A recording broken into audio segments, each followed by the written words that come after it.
What's up, y'all? I guess we're live now. My hair's all purple because I'm dyeing it.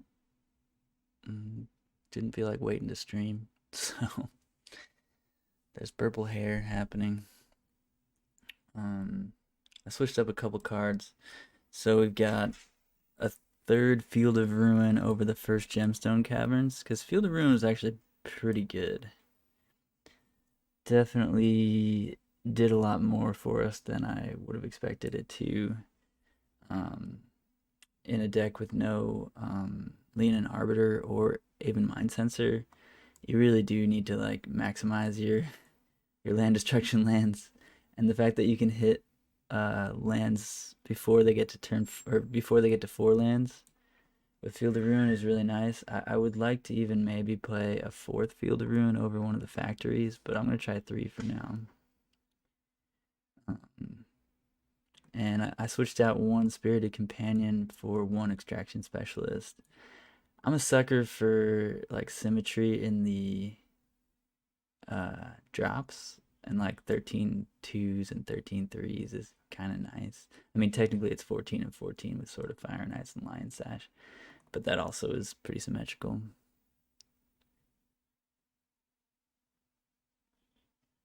What's up, Phoenix? I've actually got them on YouTube now. I can link you to the YouTube.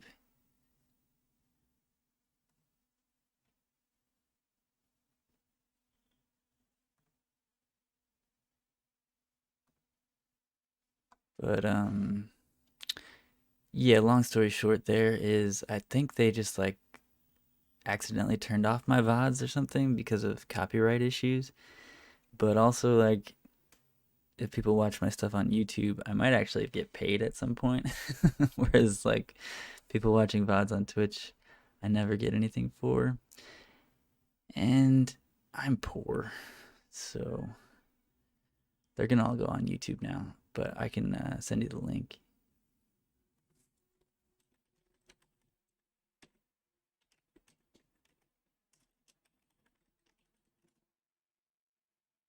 Shit, it didn't work.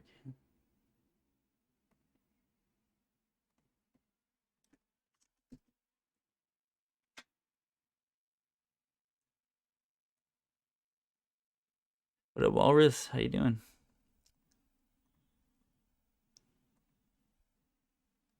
Your channel.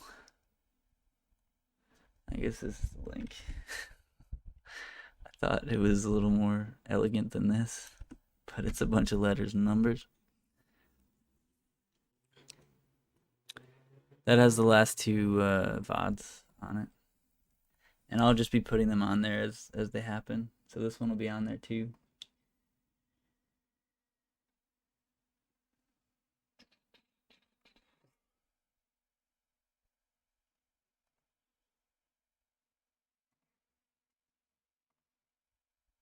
Oh shit. Let's go. Let's go, Walrus. What were you playing? What was the format?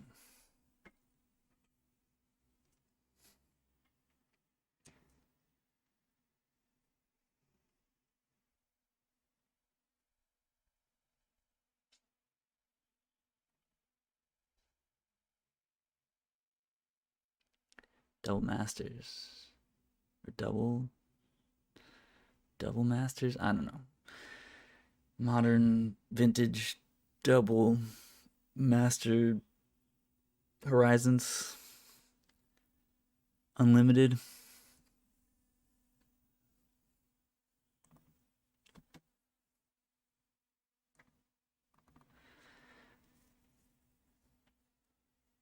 But that's cool. Was it like sealed and then draft? I hear Double Master is actually great. I have not played it.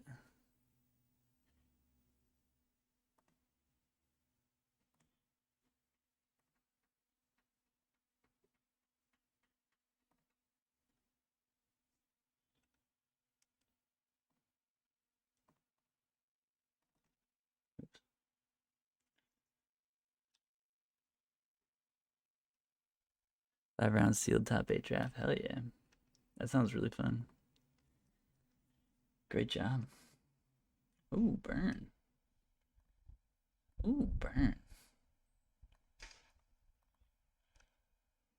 Show me a land.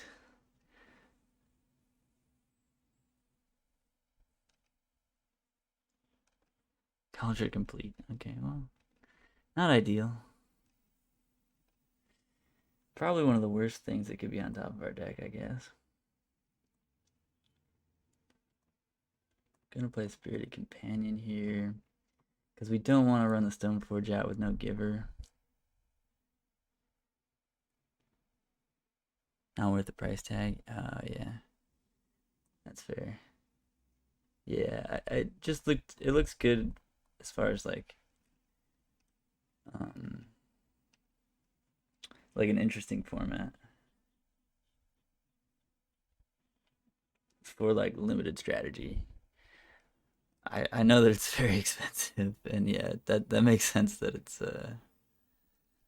too expensive. Unless you play Commander and you're like, ooh, I got my extortion dockside dude, whatever it is. Thalia. Thalia's legit. No blocks, I guess. I mean, the Spirit of Companion's not getting much better than gaining 2 life, I guess, but it does wear things like a Sword, Fire, and Ice at some point.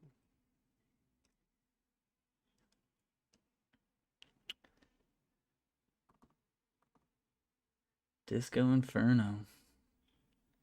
Eidolon. Show me, show me, show me.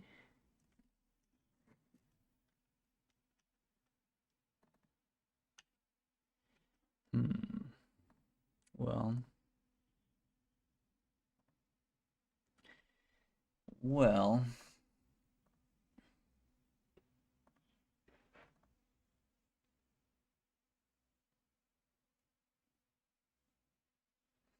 Going to 14 is not ideal here. But I do think I want Stoneforge and Thalia in play before they untap. Because Stoneforge is pretty much guaranteed to survive until the next turn.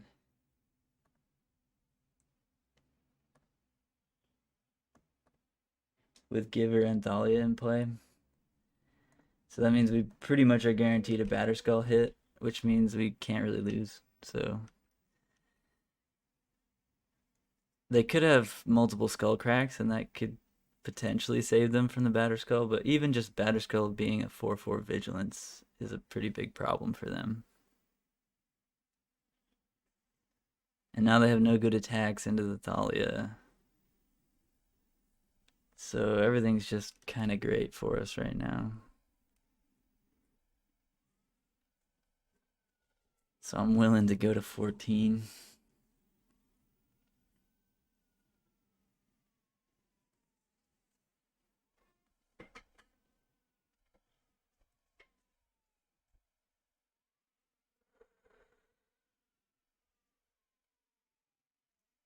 Searing Blaze on Thalia.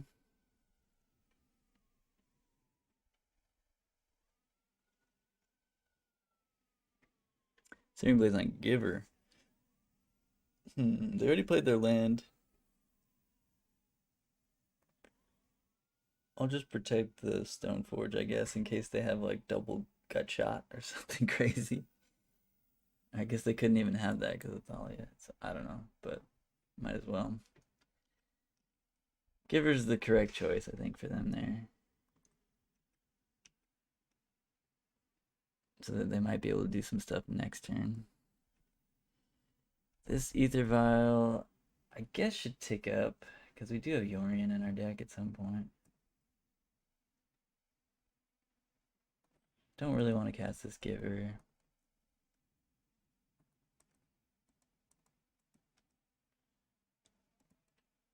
And go to 9.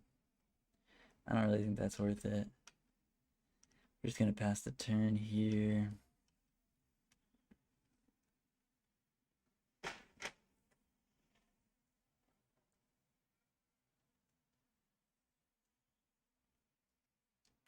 Sunbait. So now they could have 2 removal spells, I guess. Or they're just going to point everything at us and try to get us dead before the West is won. But even Skullcrack uses up their whole turn. So it's kind of fine, I guess. Let me go up again.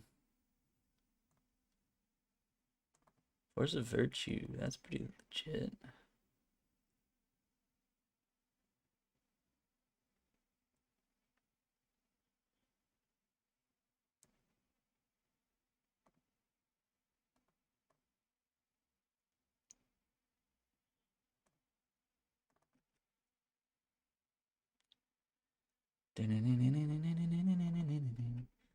So I was saying that, like,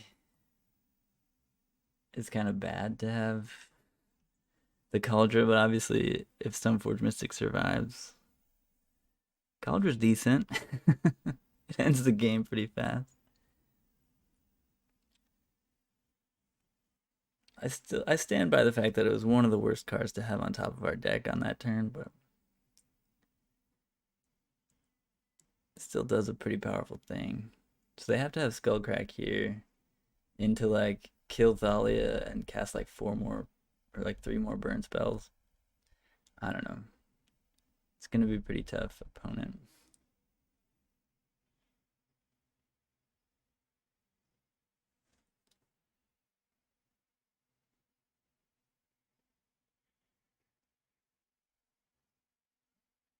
Am I gonna double block it? Sure.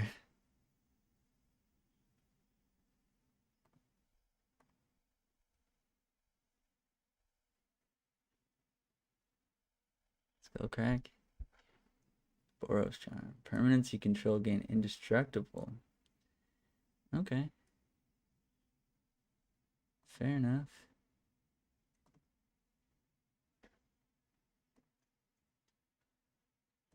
Batterskull token will die. I will gain 4 life though. Kaldra's abilities are ridiculous, yeah. It's weird ones.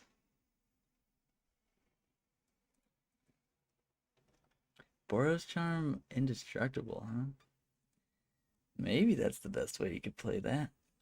I have no idea what's in their hand, but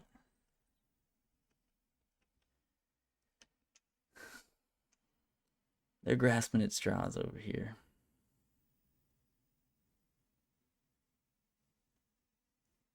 The original Kaldra equipment. Oh, right.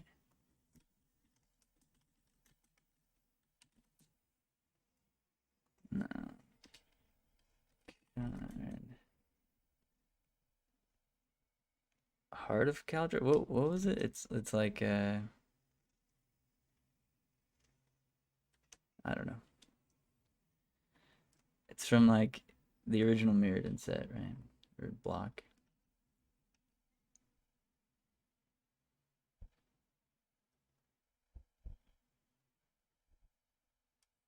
Crown of Kaldra?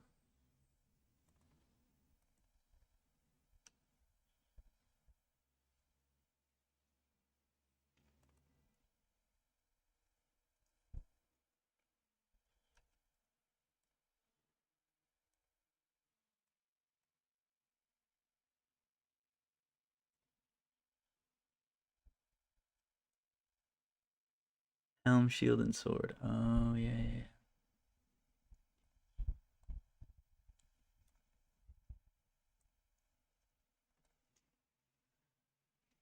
Show me what it's all about.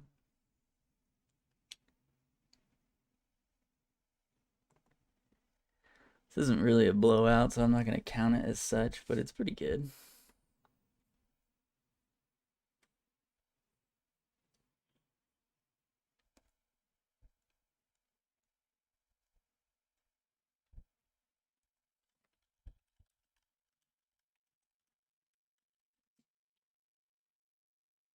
Crit creature has first strike, trample, and haste.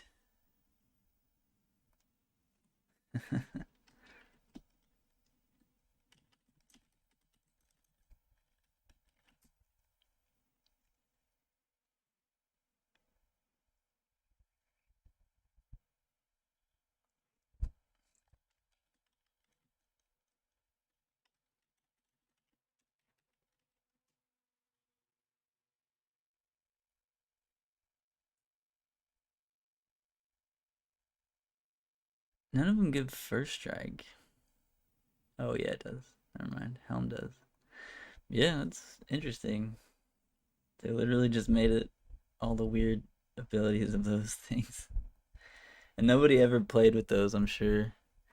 Except for like kitchen table stuff.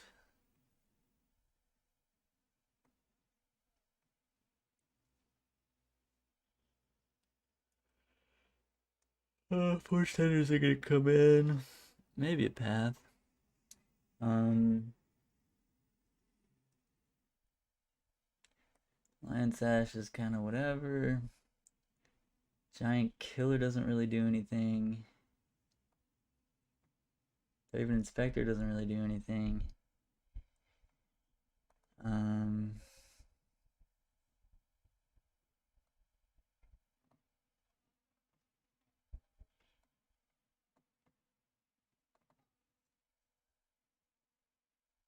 I guess one path.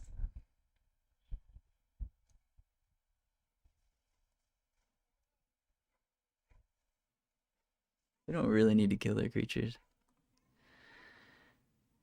It has been 0 minutes since the last Source of Energy blowout. Alright, we'll count it. We'll count it as a blowout. It wasn't really a blowout, but they scooped to it. And it did make a Spirited Companion trade with a Goblin Guide. Or I guess it was a Eidolon. So that sort of counts. Alright, we got a Stoneforge, so it's Snapkeep, right? This hand's actually not that good, but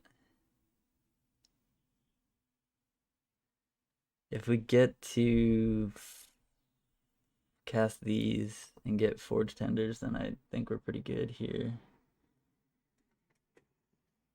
And they have to kill the Stoneforge. So we'll probably just get like Sophie. Lava Spike. Okay. No creature even. Ooh, Force of Virtue. Hi. Hi there.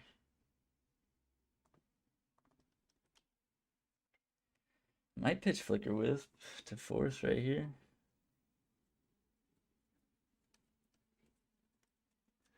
Don't really need to. But I guess they could kill our thing on our turn, which would be not ideal.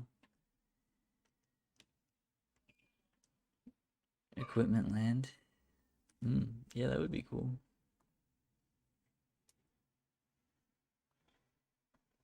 Just gonna play the Stoneforge. Obviously, it's not gonna live.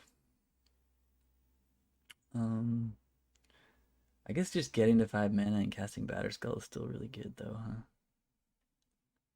I'm just gonna grab Batterskull.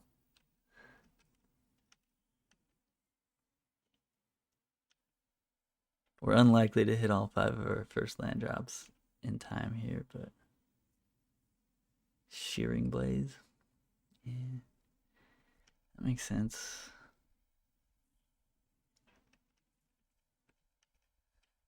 Kind of played right into our opponent's wants there. And we do need to draw land, otherwise we're just pretty dead here. I am gonna force pitching Wisp, I guess. So that our Ranger-Captain can't just get bolted if we draw the land here. Didn't draw the land, but we did draw Thalia.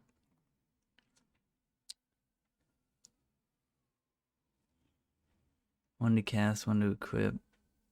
Tap colorless land on the other side. That would be pretty sweet. I feel like that would be reasonable.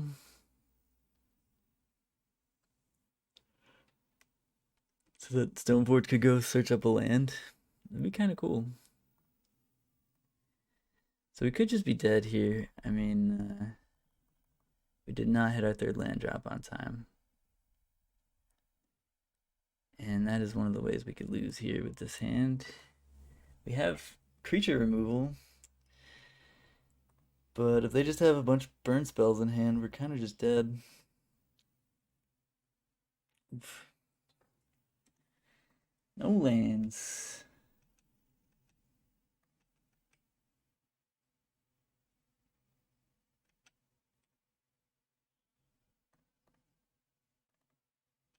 Oof.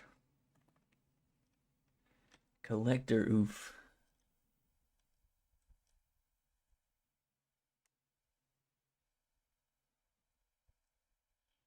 Put me to 6. Am I just dead? Could very well just be dead here.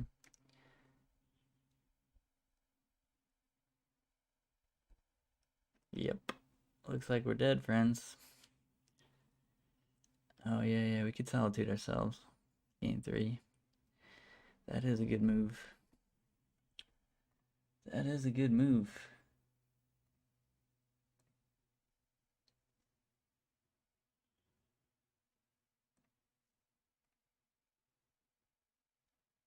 Gain 2? Gaining 3, gaining 2 is about the same, and I guess Thalia being in play is better than not.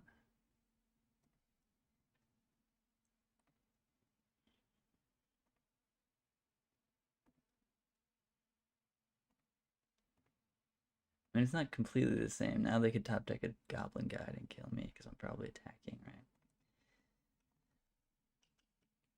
It is better than losing. That's true. We do have lethal next turn. But they didn't cast their last card, so we're likely still dead. I'm just going to play this other Thalia to give our Thalia vigilance. Because we can't draw lands. But we do have potentially lethal if they tap that Sunbaked Canyon. We have 6 damage.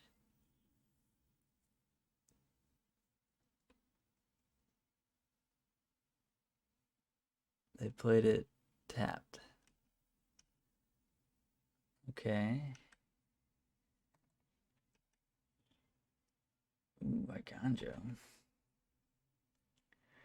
So I think we're going to sack Ranger-Captain in their upkeep.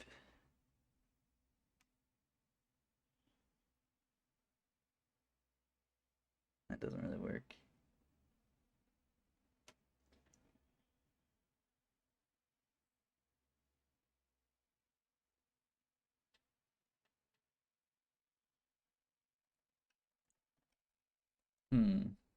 So they're probably just going to crack this.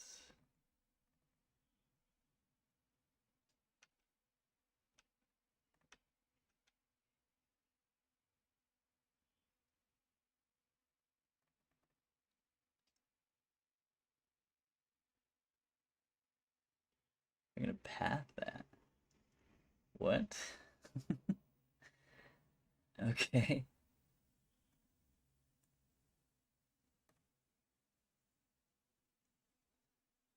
Alright.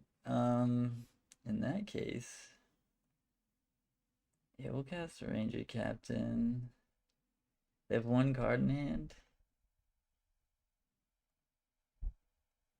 Yikes. Do they have a redraw here?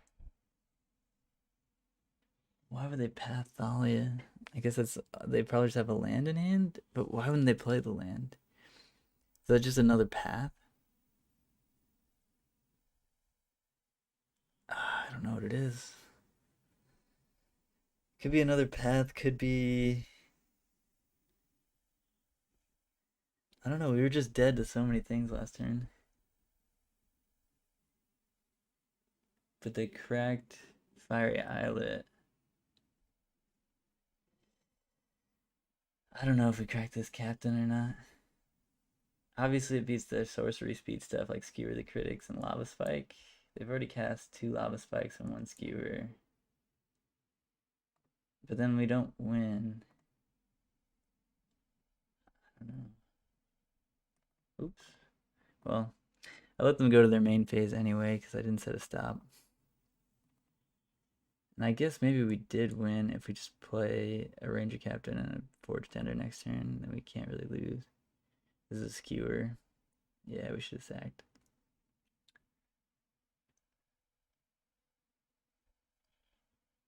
Yeah. Whoops.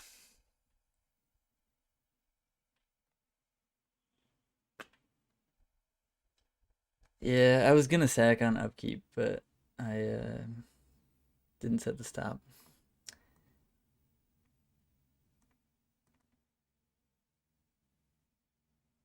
Honestly, this Horizon Canopy is terrible, but um, we're gonna play it. Cathar Commando's playable here, I guess.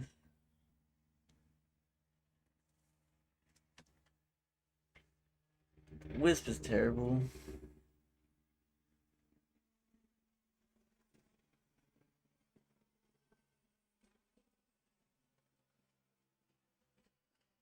Okay. Yeah, I mean, I'm not worried about this matchup in general. Yeah, we would have lost the Goblin guy. Yeah, there's plenty of reasons either way, I guess. Hmm.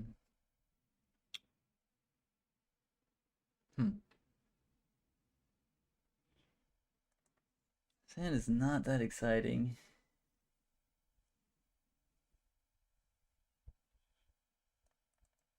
It has a Ranger Captain though, and it has one white source. We need to draw another white source by turn 3.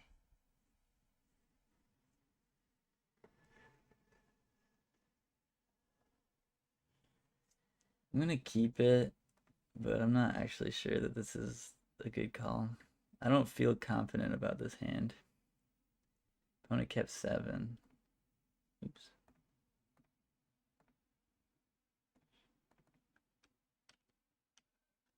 I do not feel very confident here.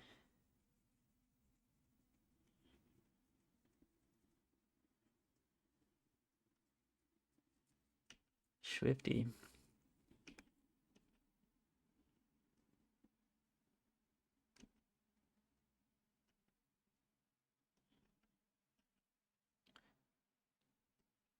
That's another white source. That's great.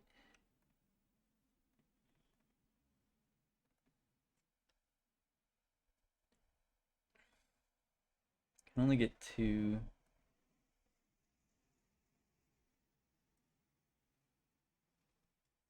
We get 3. We could discard the Batterskull to hand size, but that's crazy, right? I just want to have 3 because I probably want to pitch. I want to probably make this a 3/3, but maybe that doesn't make any sense. 2 Force of Virtue could be pretty exciting, yeah. We'll see how this goes. We could pitch Ranger Captain. I really would not like to do that, but Searing Blaze. All right, so that in that case, we're not going to put 2 Force of Virtues into play. We're just gonna take our 5 here and put 1 Force of Virtue into play, and then play Ranger Captain next turn.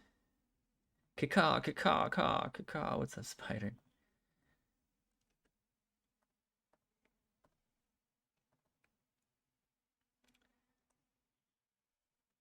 Skyclave. That's pretty good too.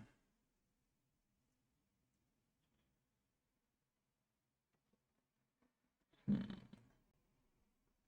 think we go with 4/4. I think.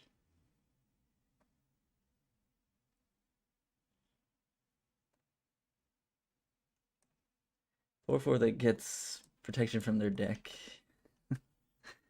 It's going good. It's going good. How you doing? I've been actually playing a lot of modern Death and Taxes lately and been having tons of fun.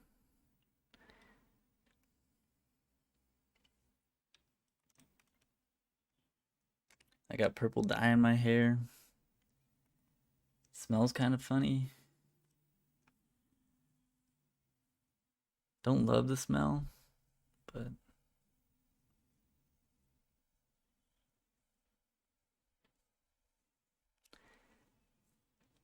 yeah, I mean I've had better seasons of mental health for sure, but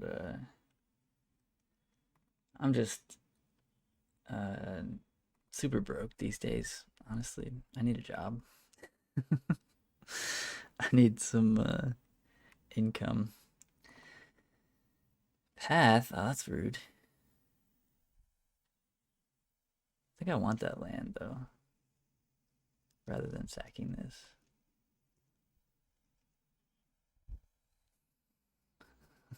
The taxes. Yeah, this is the fourth league I'm playing with this deck. They've all been 4-1 so far. So yeah, it's I mean, this particular build has a really good win rate. What's up, Bill Intent? Yeah, still in LA.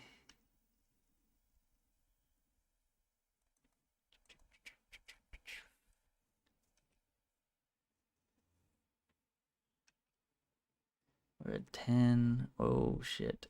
Oh no. Oof. Punished for not playing Skyclave here. Oh god. This is bad.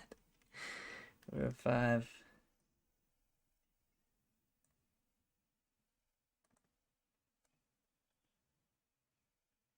I think it's just too risky to play Batterskull there and then get skull cracked. Maybe that's wrong.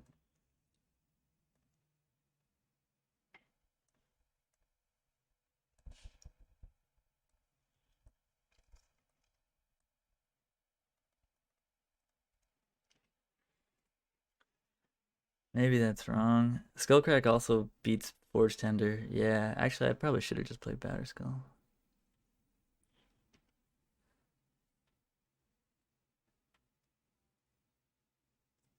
I heard about G&B Coffee. I want to check it out on your way to Disneyland. Oh, sick. I don't know what G&B Coffee is, but I don't really drink coffee, so it might be a very popular LA thing. I just literally, coffee makes me feel crazy.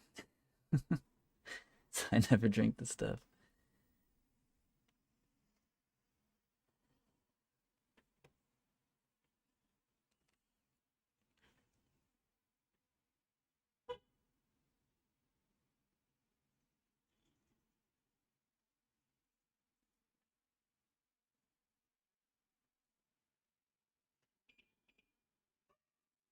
Oh, Grand Central. Yeah, yeah, I know that spot.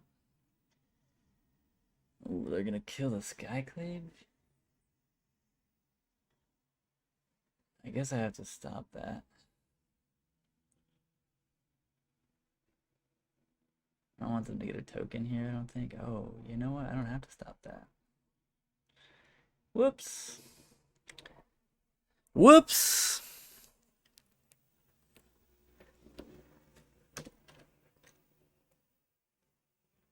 Four of them. 4 of them. I just touched my die. I shouldn't have done that. Touched the hair die. Goblin Guide. Use the Force. Young Padawan. Use the Force. Oh no. There's die on my hand. What do I do? How do I do it?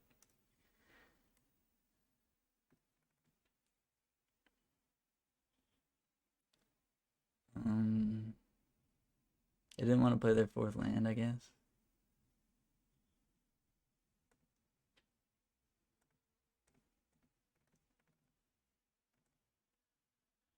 Here's a 6/6. That feels kind of good.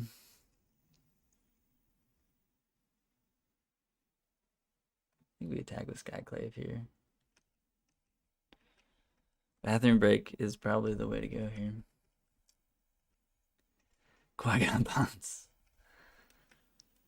I do kind of have the slick back look right now. With all this dye in my hair. Spike me. Resolves.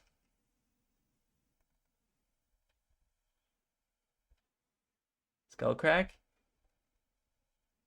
Oh, was I supposed to counter the spike? With the Forge-Tender? If they skull crack, we just die, right?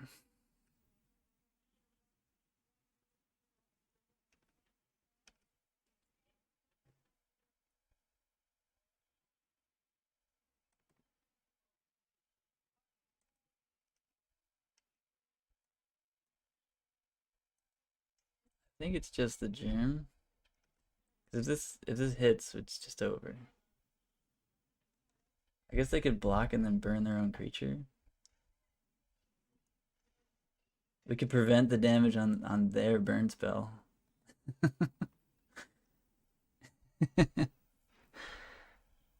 Alright, so this game's over. Alright, that's good to know.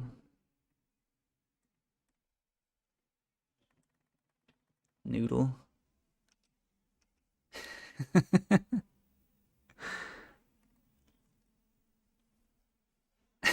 Yeah, we prevent the damage on their burn spell. Rolling Vortex. A little too late on that, but can't gain life. Beginning of each player's upkeep, it deals 1 damage. Alright.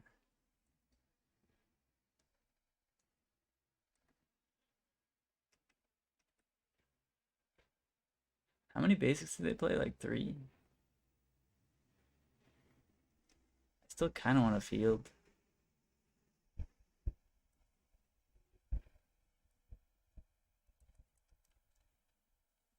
Because we can potentially take them off white at some point. Not that I think it'll matter a ton. We're at 8 now. But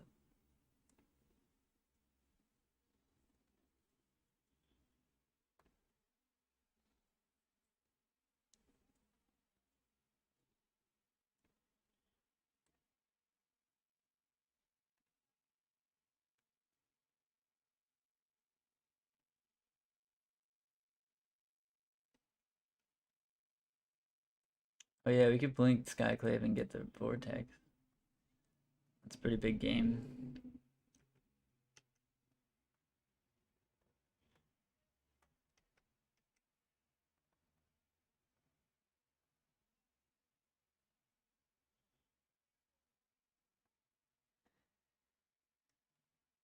Show me what it's all about.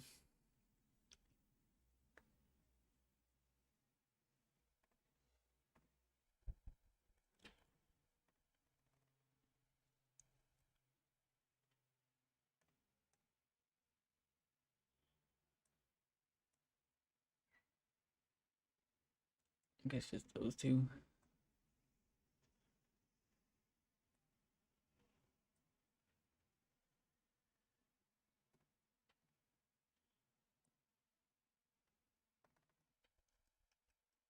Alright, I don't see how we could lose from here.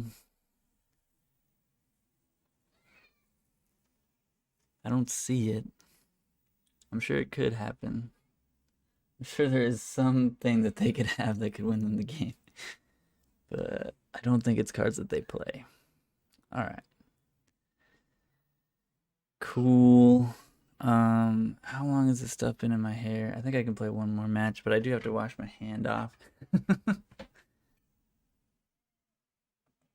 I'm gonna play one more match, then rinse my hair off between the next match and the next one. It should only take like 5 minutes.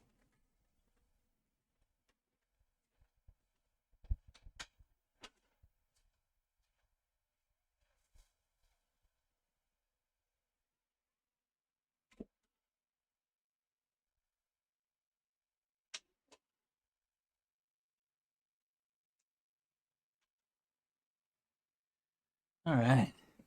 Alright.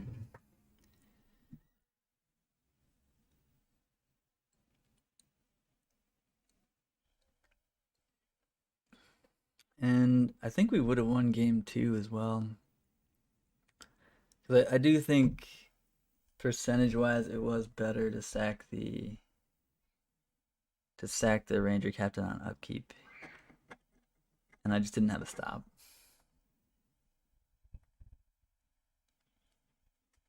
And it was too late.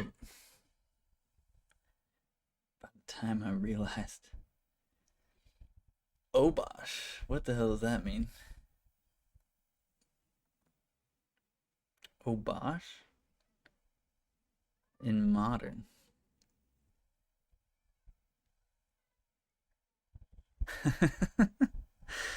That'd be sick, Last God. That'd be sick. I should do that.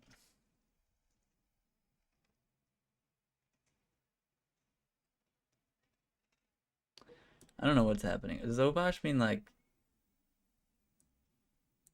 I just have no idea. And they're gonna have Blood Moon. Alright, well, we got planes.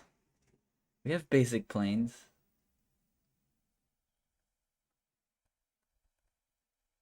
We have Giver of Runes.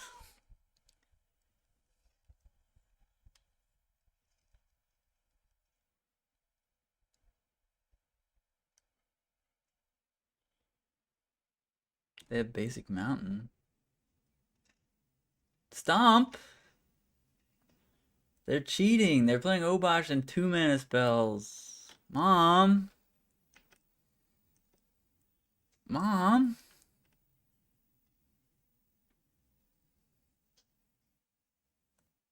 My opponent is cheating. Mono red Bosch?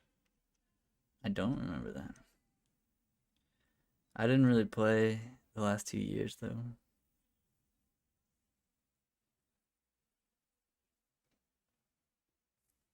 Oh, no. Spider, don't tell me that.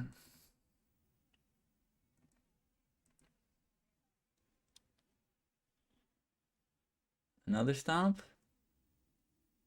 You wouldn't. You couldn't. Would not, could not with a mouse. Would not, could not in this house.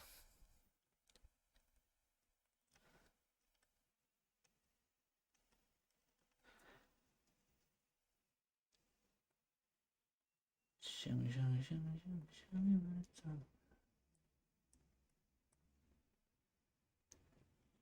Oh, this is pre-Pioneer. Oh, I don't know. I don't particularly remember that, but maybe. Maybe I played against it.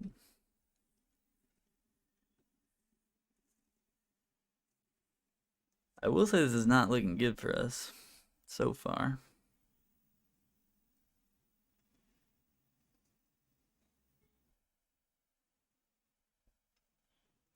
Yeah, Pioneer did come out before. Oh, Scoop City? I guess I should see what they're doing. Yeah, Pioneer came out before before Ikoria. That's the name of that set. Yeah, when Ikoria came out, I played Luris in Pioneer and I 5-0'd with like some janky ass fucking Luris mono white aggro deck, and I was like, Luris is fucked up. Companions are fucked up. They messed up.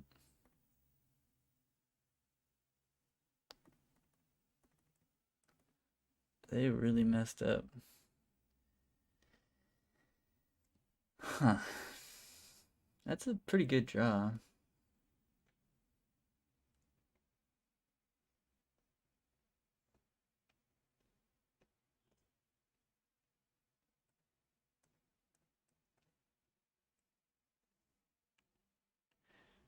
MH1 post gag. Was it just like a Blood Moon deck? Just like Turbo Blood Moon? Because I think I did play against that. Maybe I was supposed to blink the Shaman to stunt their mana a little bit. I actually regret that. I think it was supposed to be the Shaman. What's up, Herbie? Good morning. It's accurate. It is a good morning. Prowess garbage with Moon and Spyro. Interesting. Oh yeah. No, I think I do remember that.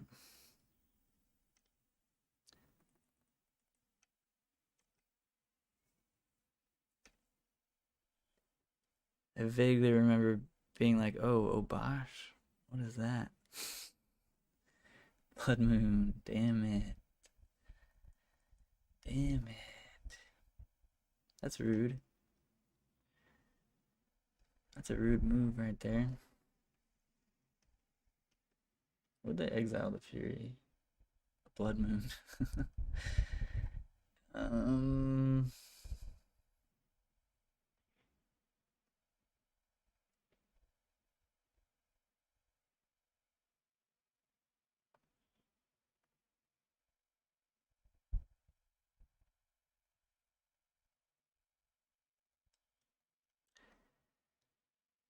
Man, I guess we're not just dead. We're gonna need to find some sort of removal for the Kiki Cheeky, but game's not over yet. Oh, I should have put Yorion in my hand there. That was really bad.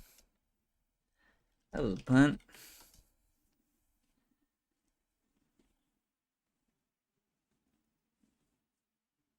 I mean, yeah, Fury is a beating. Chill with the killing my Thalias.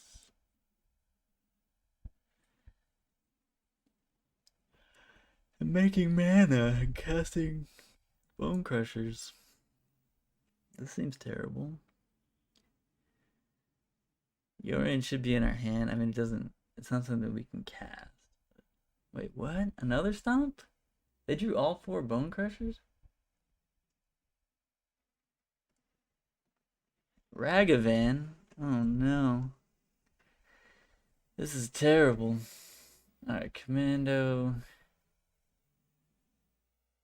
Forge Tendies.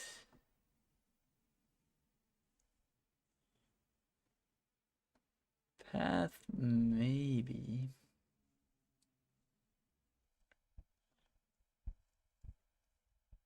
Lion Sash, whatever.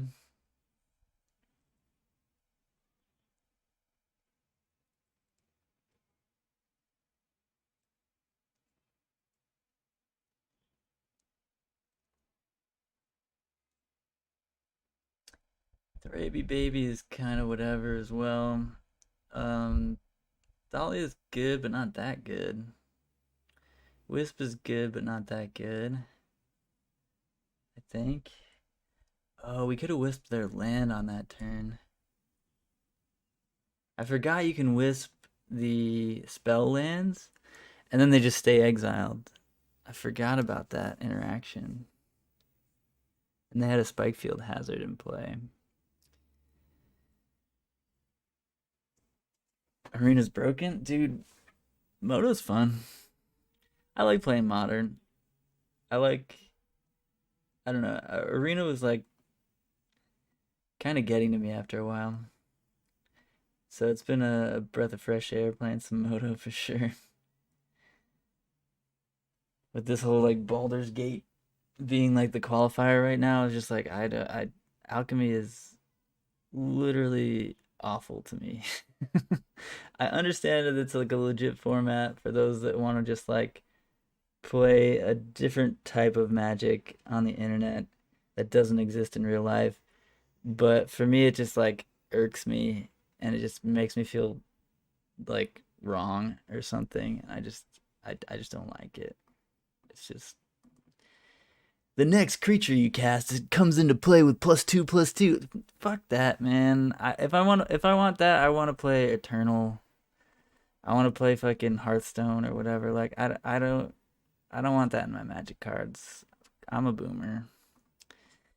Um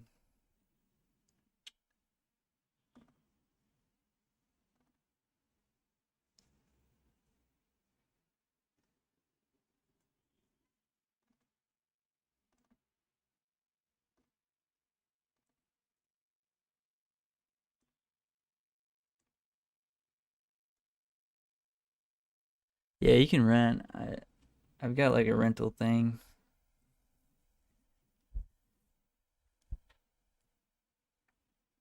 But I do own most of the Death and Taxes stuff. I don't own Solitude, so I rent them every time. Because they're expensive as hell. This hand's very good. Vial is real important. And also 2 planes is real important.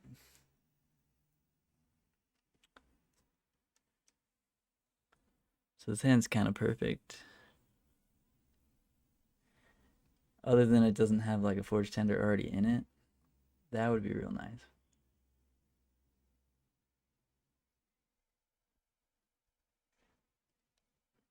Oh, I don't know, actually. Raggy baby. So they can't stop Thalia next turn. So Thalia is going to live. And they're not going to be able to attack into Thalia, which is fantastic.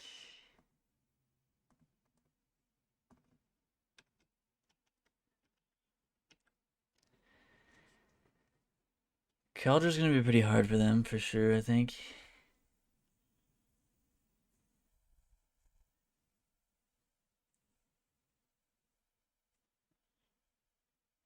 Why did I think they couldn't kill Thalia? Of course they could have 1 mana removal spells.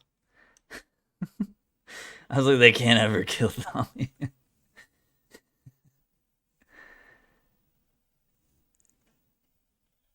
$15 a month is their base now. Oh, I think I have a $10 a month Mana Traders one. But you don't get much. I didn't really want to draw that Ranger Captain anyway. Could use a land here. But the fact that they got the treasure is a bummer. Damn it. Alright, let's go Squad Hawk. Draw 3 Squad Hawks. Solitude, I mean, not Solitude, but Force of Virtue is extremely good against Fury. So hopefully we draw a Force of Virtue at some point in this matchup. And yeah, getting Stoneforge in, grabbing Kaldra does seem pretty good here. And then next turn, Ranger-Captain, main phase for Forge-Tender probably, and then play Forge-Tender Giver. Seems pretty good if they kill Stoneforge, and if they don't kill Stoneforge, we put Kaldra in. And I guess hold up Wisp. And Ranger-Captain. Card order's cheaper. Yeah, I'm not sure. Haven't done a lot of research there.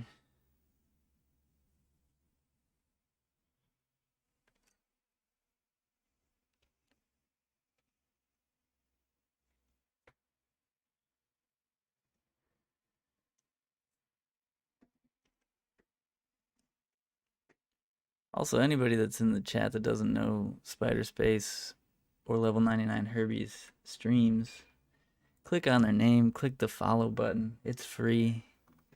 It'll tell you when they're streaming. Hey. And you'll love them.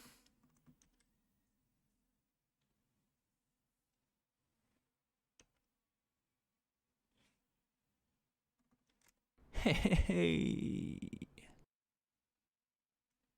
Seasoned Pyromancer. What kind of seasoning do they use on this guy, though? Like, is it salt and pepper? Because that's what I go to most of the time. But sometimes they're like seasoned fries, and I'm like, you put paprika on my fries? I don't know if I want paprika on my fries. I'm not sure how I feel about this.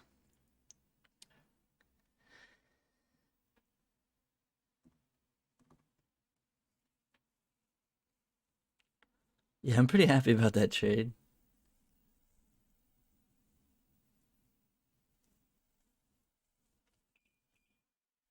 Discarded a Fury.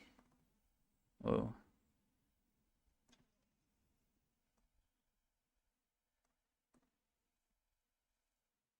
That Old Bay. You're into that Old Bay. Old Bay is kind of nice. I do like Old Bay.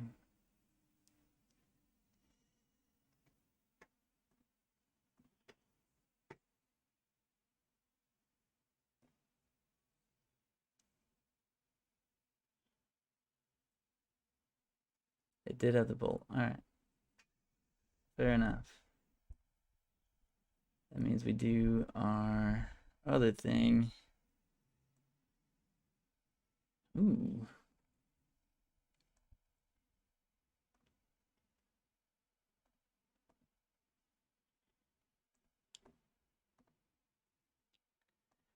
Forge-Tendy. Forge-Tendy. Salt, cumin, ancho, and onion powder. I don't know what ancho's taste or smell is like. Ancho.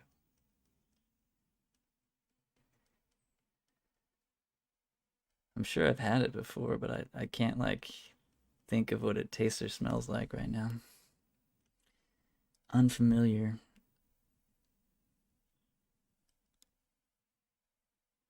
Oh yeah, it's Thompson annoying. Yeah.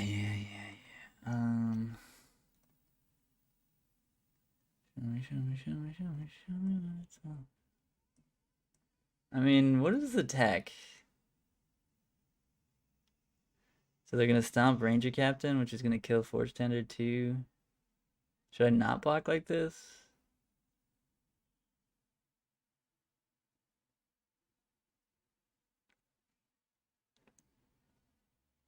This is a weird attack. They're literally losing everything on face value.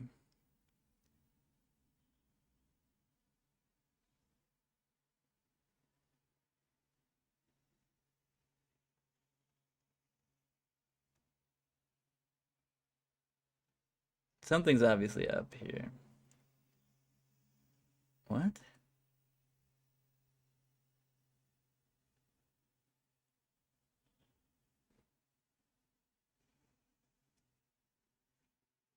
Oh. It's just a Fury? I don't care about Fury. I got Forge-Tender.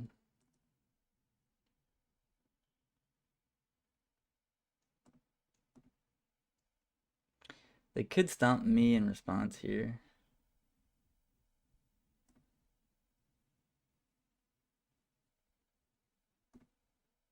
But, oh, okay.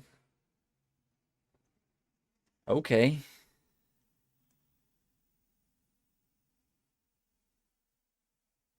Flame Slash. That's annoying.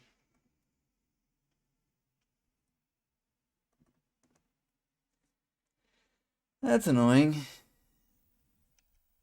Alright. So I was gonna blink that boy. That boy was getting blinked. And we were gonna have another Forge-Tender. This is a very strange exchange, I will say. A strange exchange. I think we want to end step wisp out their like den. I think that's what I want here. And I'm gonna leave Giver untapped, I believe.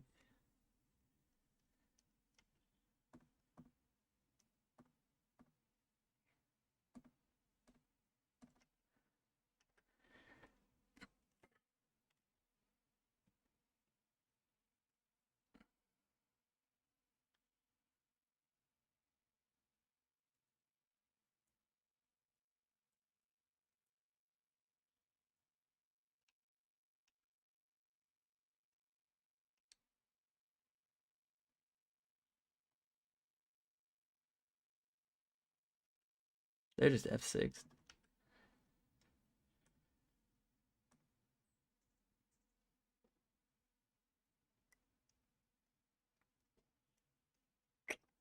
Scoop to the force? Does that count? That counts as a blowout.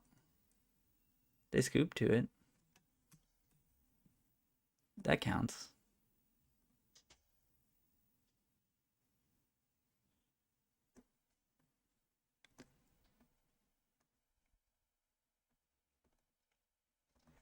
Caverns in.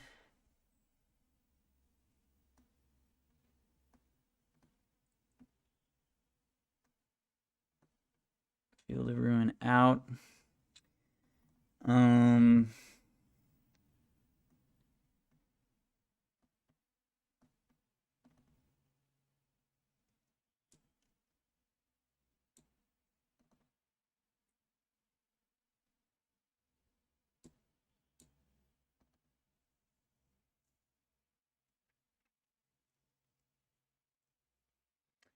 I don't know. It all looks about right. I think. Let's just run it. I don't really want the paths. Paths are like marginally good if we have to path ourselves to get out from a blood moon, but we have a lot of basics. And they may have boarded out their blood moons against a mono white deck. Yeah, that's the dream. That's the dream. To use the force to unite all of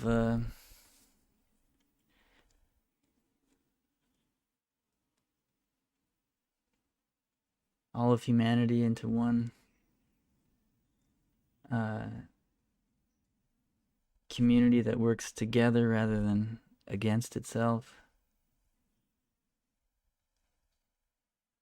And also to play a +1/+1 to all our creatures to blow out a Fury.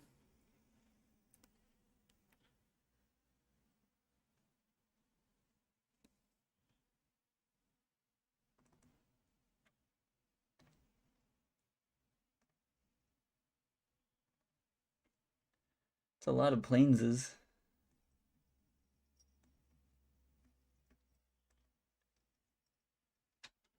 Did they keep?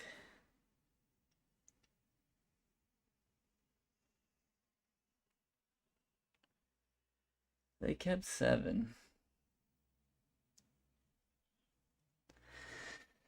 This hand is pretty anemic. 5-lander, no redraws.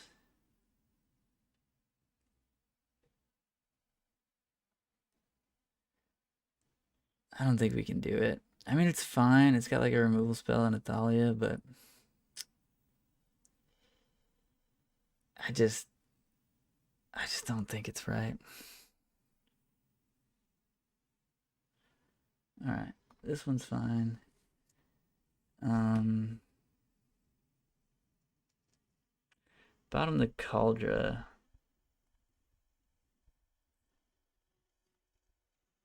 Because then we can just go get Kaldra with Stoneforge, and then they're still going to kill Stoneforge. And then we'll just have the Sophie already.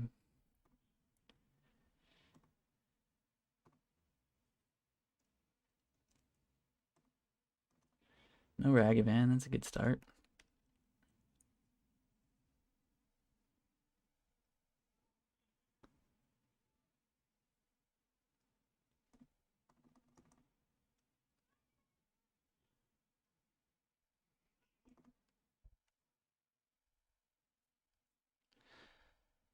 Gotta remind myself to wash my hair out after this match. Dash! No!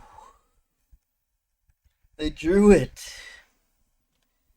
They drew it for turn. Or they were holding up Bolt, maybe? I don't know if they played Bolt. Oh shit, I wanted that land. I did in fact want that land.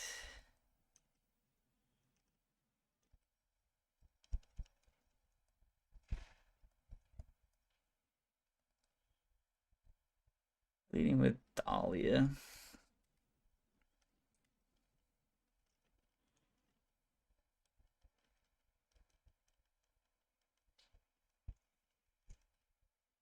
Blast Zone. I don't like that. I don't like that one bit.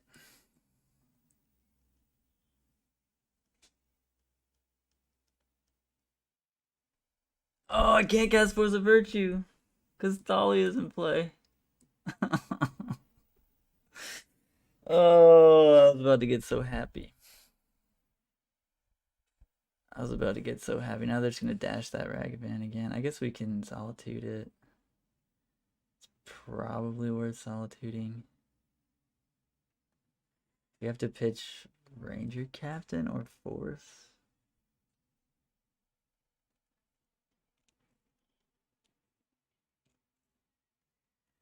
I don't want to pitch Ranger-Captain.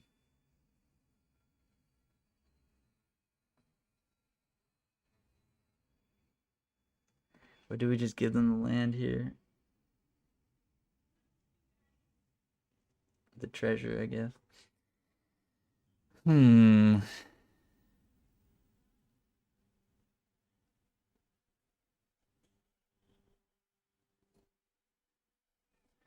think we pitched the Force.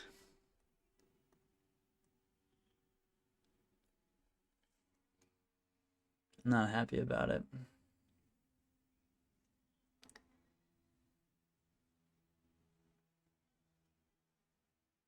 But these are value cards, and Force is like anti-value card, and so is Solitude. So I guess using one of our anti-value cards to put out our other anti-value card and exile their bro makes more sense than using art hand refillers to do that.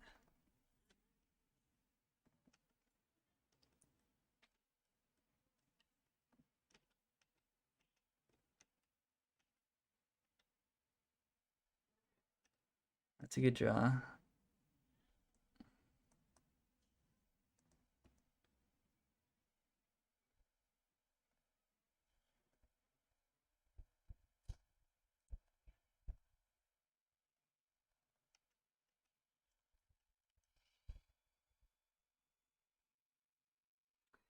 So they have to kill the Stoneforge.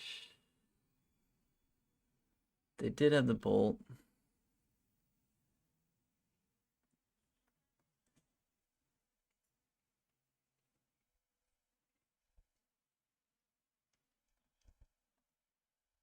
Let's get a little Forged Handy Boo. Wouldn't have minded a land there, but, you know, can't always get what you want. When they start hard casting the Furies, we're in big trouble, but they didn't have it this turn, so that's good.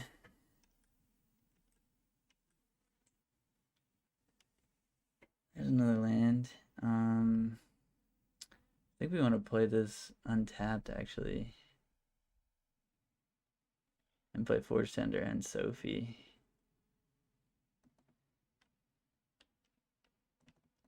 And probably...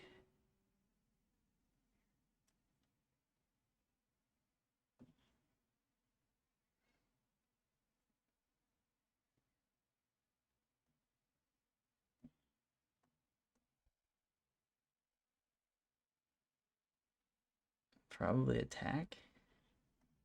Maybe not. I don't know. Maybe it's not attacking time yet.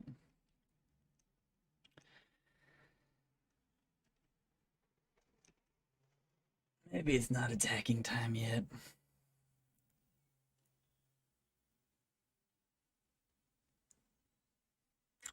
I feel behind here, them with the Blast Zone, able to deal with Forge-Tender. And potentially both of our 3-drops, if they so choose. That'll take them a while to do. They'll need to spend 2 whole turns killing our 2 3-drops, but just the fact that they have that option feels bad. They discarded a Fury just now, so that makes me think they probably have another one.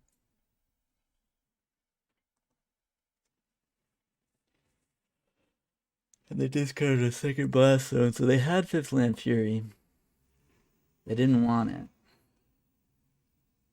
Obviously, it's not good on this particular turn, but...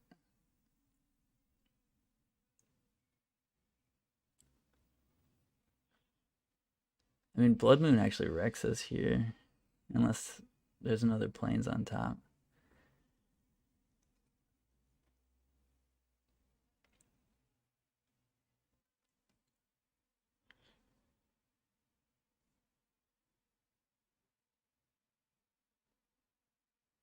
Right, it also kills Fable. When Fable's flipped over, it's still 3? Is that how that works now? This is still a 3 mana value reflection of Kiki Jiki.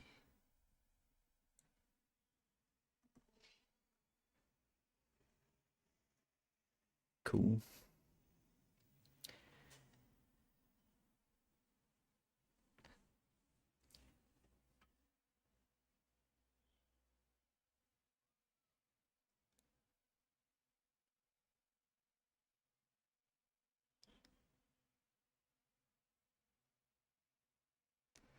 I really have to rinse out my hair after this. It's been in for like an hour and plus, an hour and a half maybe now, and it just kind of smells. It's like kind of a sweet scent, but I don't really like it at this point.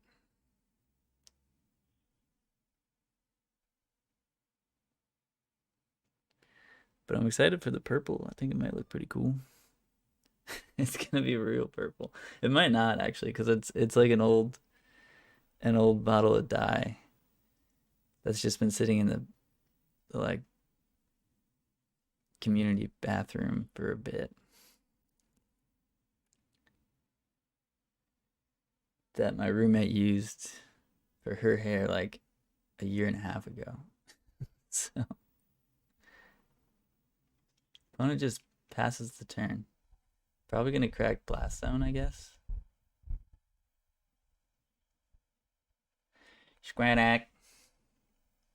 Squadak.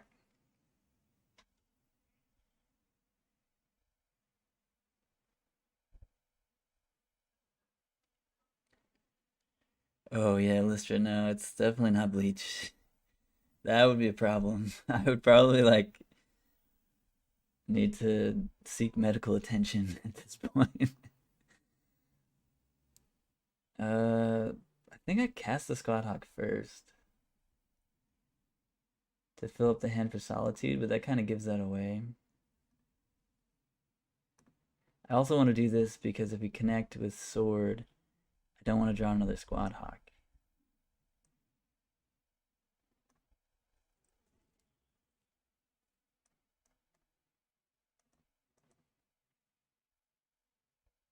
Yeah, the Bolt Skis. No Bolt Skis.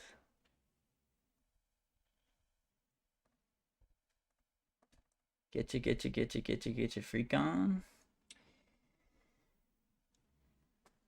Ooh, we connected. Oh,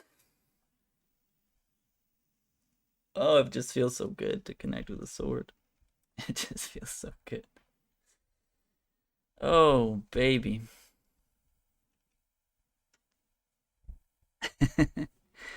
Well, I played it in 3 leagues. So depending on what you think of Moto leagues to be, it has a 80% win rate over the course of 3 leagues. 4-1, 4-1, and 4-1 with this build. I think it's pretty competitive. Because that's pretty consistent. 12-3. But yeah, I mean, some people consider Moto leagues to be like worse than F&M. It depends. Obviously, there are extremely good players playing Moto leagues, but there are also a bunch of people playing Squad Hawks and, you know, Ranger Captains and stuff, so.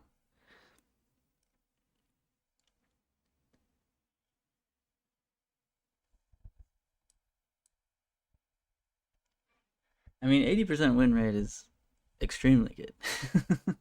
Over the course of 3 leagues, it's extremely good. That's at that point, it's not just like a fluke.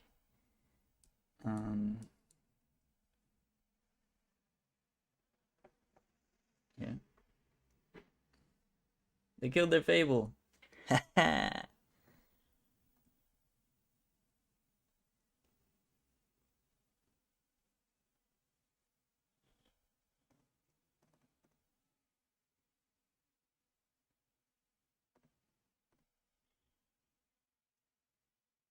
Giver's kind of good here too. I guess we'll grab a Giver.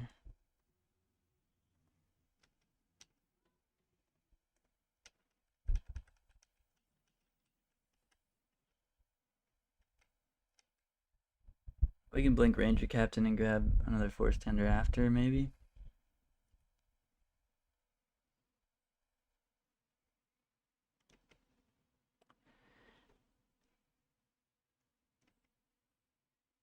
But yeah, like an 80% win rate in Magic is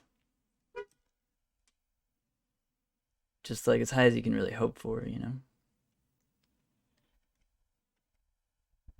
In a game with inherent variance.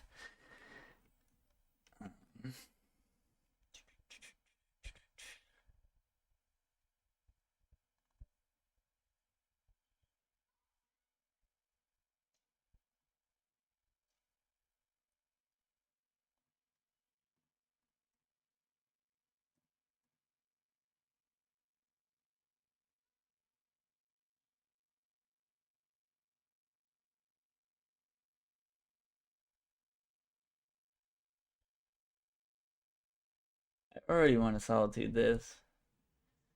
So just give me a reason.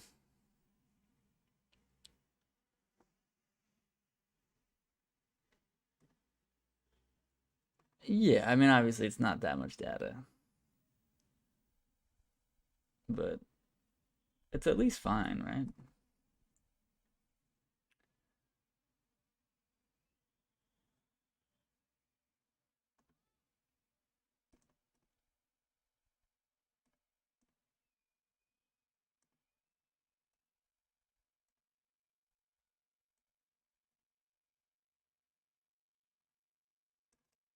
We're never running out of cards.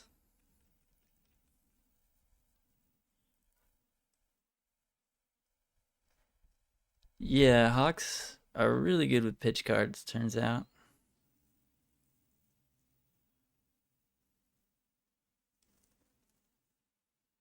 Flame Slash on Ranger-Captain. Is this to bait the Fury?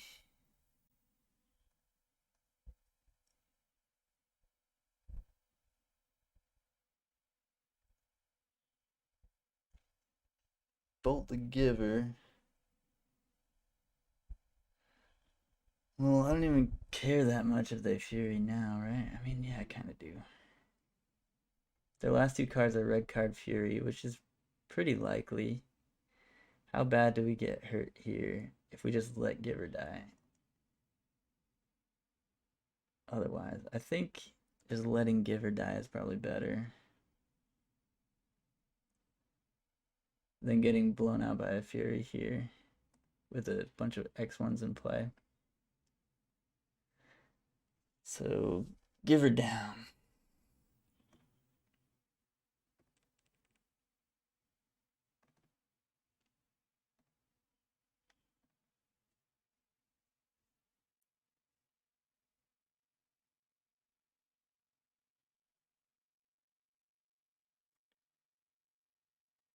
But yeah, I mean, I will say it is also a Taxus deck, so you're not going to get any blowouts for the most part. Destroy target land.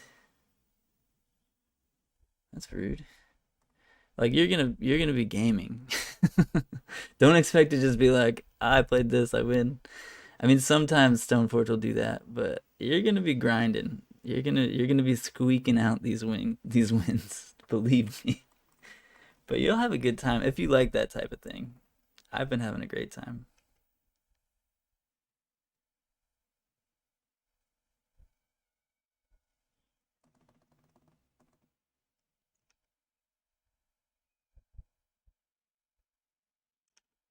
You're not just gonna cast Living End and then your opponent scoops. You know, it's not like that type of deck. It's not. Oh, I played an 8/8 Murktide. I guess I win.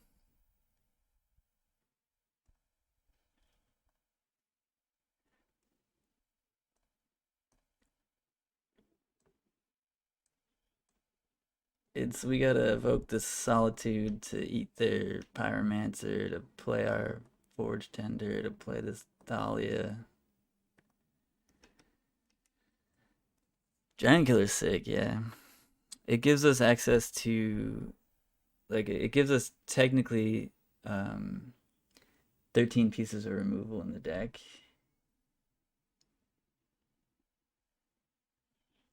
Because the 4 Ranger Captains all can go get Giant Killer, and Giant Killer is removal in itself.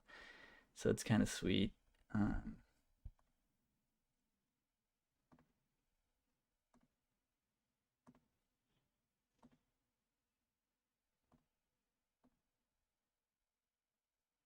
Giant Killer, unfortunately, is this exactly 10? It is, right? 1, 4, 10. Yeah, all right.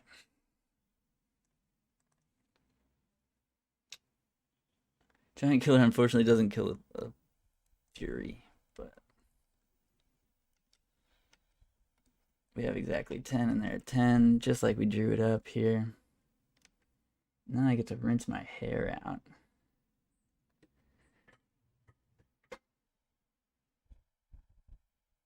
But yeah, this is what the deck looks like. It's pretty strong. It's also on your screen if y'all are looking for copying the list so you can rent it or whatever. Yeah, 3-4 ones in a row. We're 2-0 in this one. Gotta rinse my hair out, so give me like 5 minutes. Is it this text?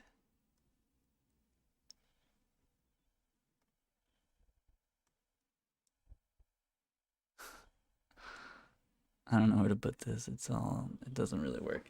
All right, I'll be right back, y'all.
Hey, we're back. And my hair is kind of purple. It's kind of a dark purple. And I didn't really, I guess I didn't put enough on the back. Oops. I don't know. It's sort of got a color to it.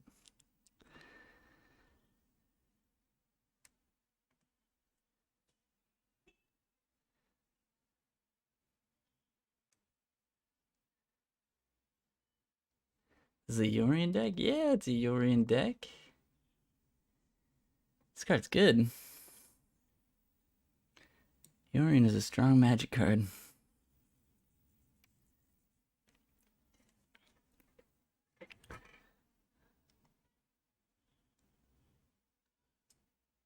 Oops. It's the wrong one here.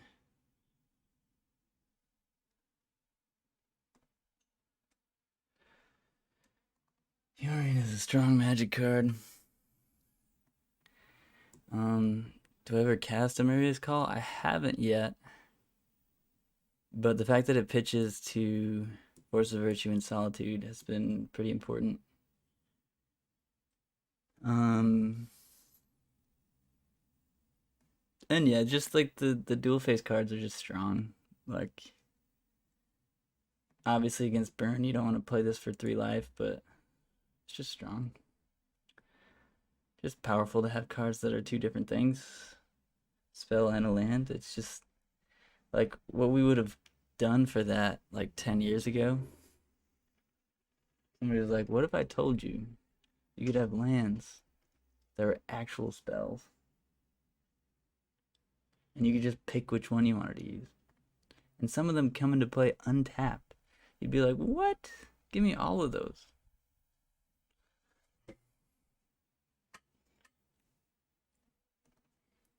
Gigantha. So probably Death Shadow.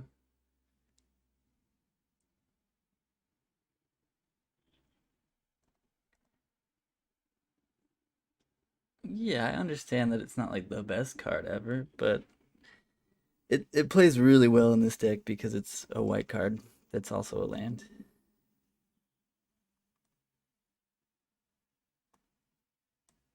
Um, I almost want to keep this. I think I will because Thalia is likely to die, and then Specialist will bring her back.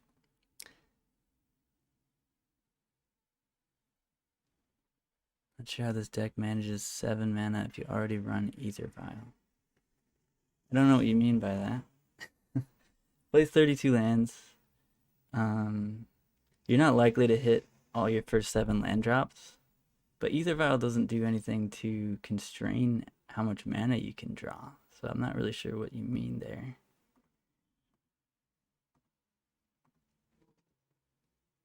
Or you mean like you just can't play as many lands because you're playing the Aether Vials, which kind of count as mana sources?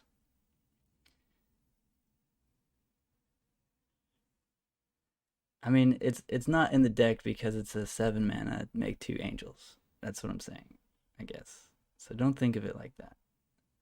It's in the deck because it pitches to Force of Virtue and Solitude, and it also can be a tapped land or a 3 life untapped land.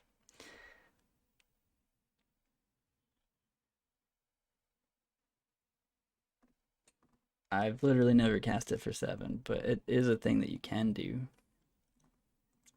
Some games it will come to that, and it is a very powerful card for 7 mana.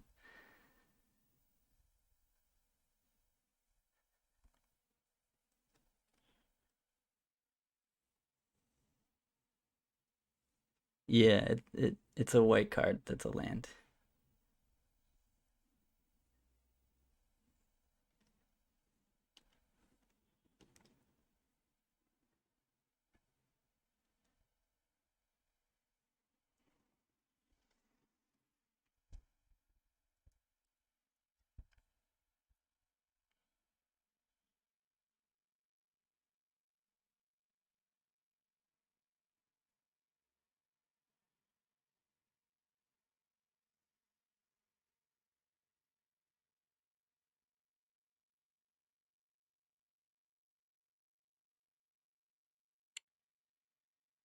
Look at our Solitude.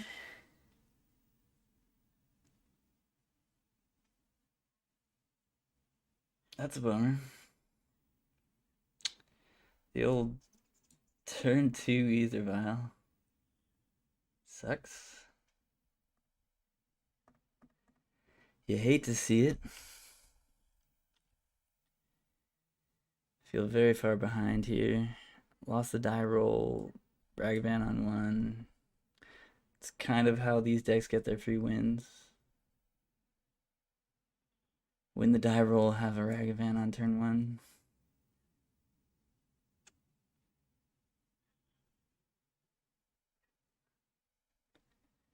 And then us not having a removal spell. Skyclave. Skyclave's good. I didn't expect Thalia to make it through that turn. Did not expect that. Skyclave getting Shadow might be correct over getting Shredder. I feel like Thalia is going to die here, but, well, probably not, actually, because they would have killed her and attacked. So what do they have in hand? Death Shadow. They play, like, Unholy Heat. They play Bauble. Those would have all been cast. So their hand... It's not more creatures because they would have cast them, right? What are their 2 cards? 2 lands? I guess they could be 2 lands. I guess that's the most likely.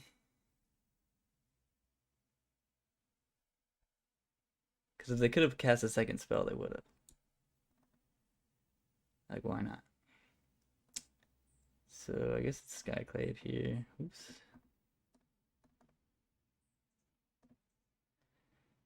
The Death Shadow is potentially more rough for us, so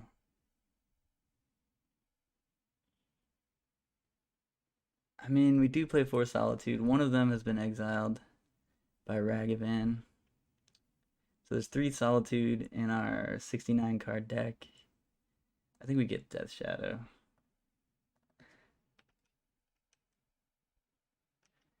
The Ledger Shredder probably will kill us this game, but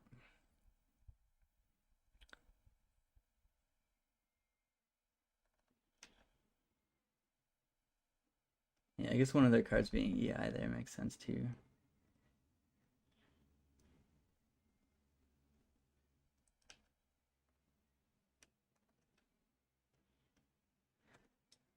And they didn't want to use their treasure to put Giganta in their hand, I guess. Interesting.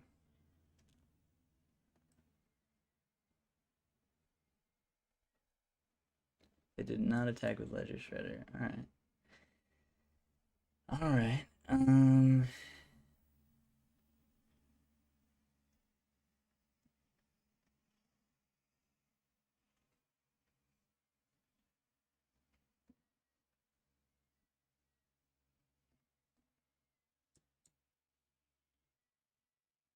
Half tempted to Tech Edge, but I'm not going to do that. We're just going to cast Stoneforge. Get, Kaldra's kind of insane, and they don't seem to have any removal. So, whatever. Oh, yeah, playing Vial here is probably wrong. I always forget about Ledger Shredder. Yeah, that also makes sense that they could have multiple Ragavans in hand. Damn. Yeah, that was bad. Should not have played that Vial. I think that was a punt.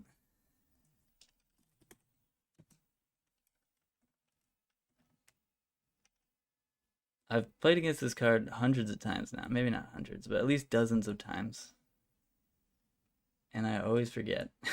I'm just like, cool, play my second spell. God damn it. It like makes you have to reconsider all the things you'd normally do in Magic. Like, oh, I want to tap out on my turn. I want to like cast all my spells.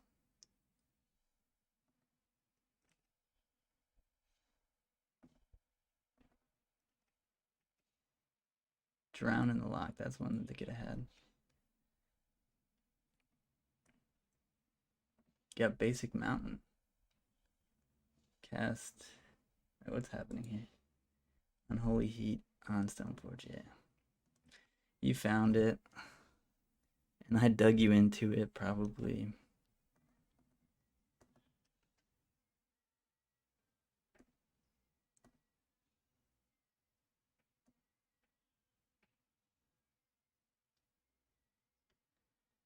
Specialist looks pretty good here, though, huh?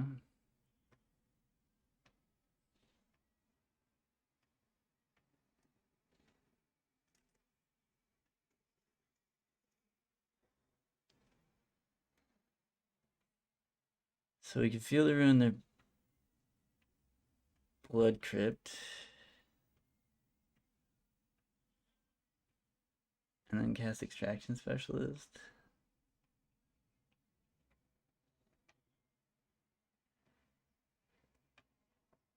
Or we could Tech Edge their Blood Crypt.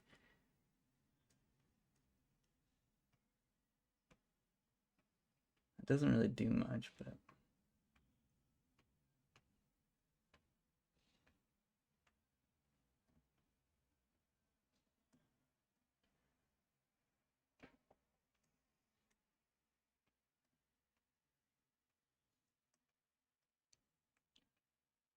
Guess they're Swamp into play.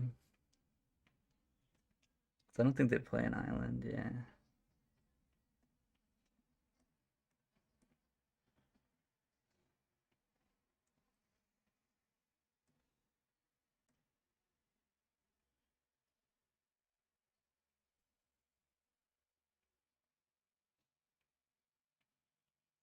Fire Knight seems pretty good on this board.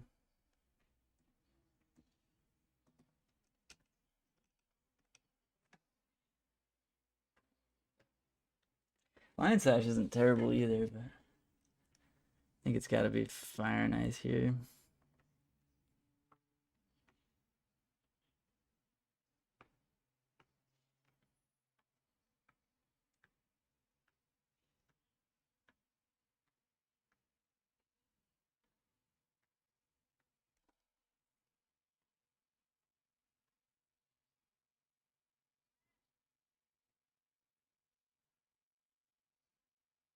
One has some sort of value spell, it seems. Oh yeah, the third iteration. They're just gonna scoop. All right. Third iteration scoop feels good to me. Have a field.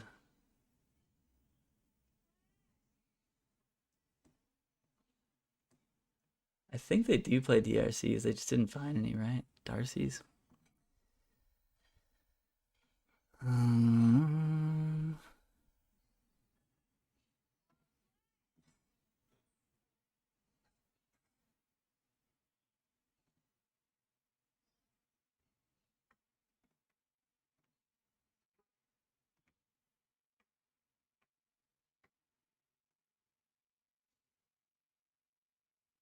So they're gonna bring in Turok, Dinosaur Hunter.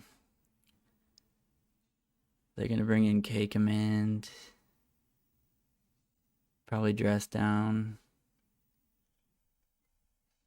EE.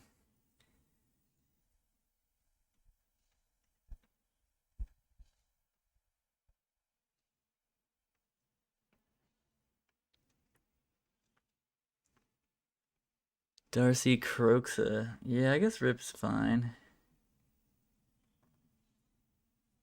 For Darcy and Croxa.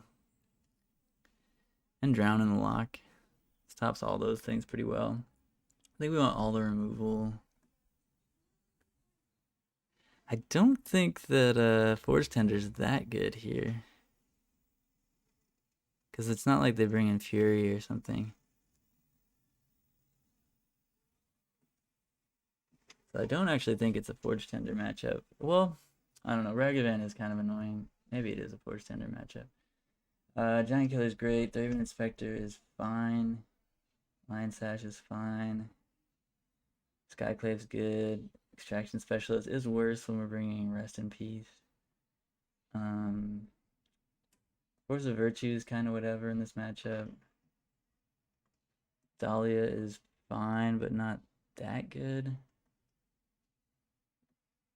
think we can cut a couple Thalia on the draw. And yeah, I just don't really think it's a Force of Virtue matchup. We want to pitch things to Solitude, not Force of Virtue, generally.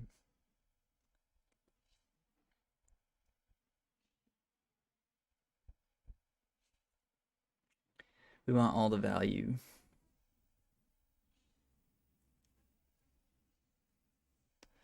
Although there definitely will be turns where we just win the game because obviously they need to lower their life total on purpose. So the aggression from a force can be pretty strong. This hand is kind of medium, but two givers are two must-answer creatures. And Lion Sash is decent too, so I'm going to keep it. It's nothing too fancy, but it plays.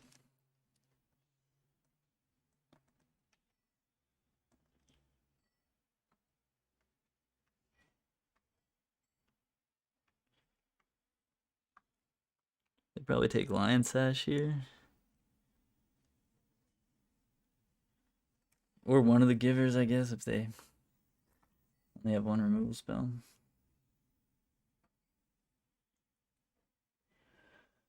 Not really sure.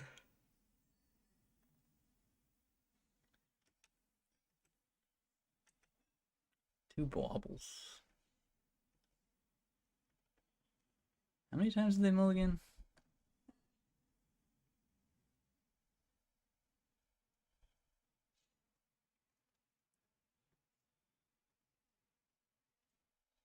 They mulligan once. Alright.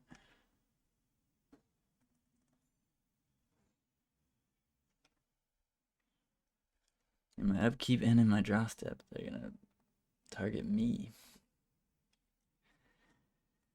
with the baubles.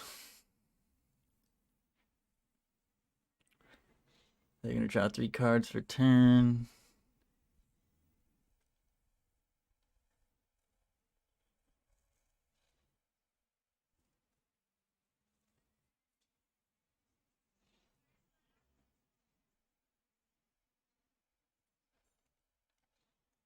Crux.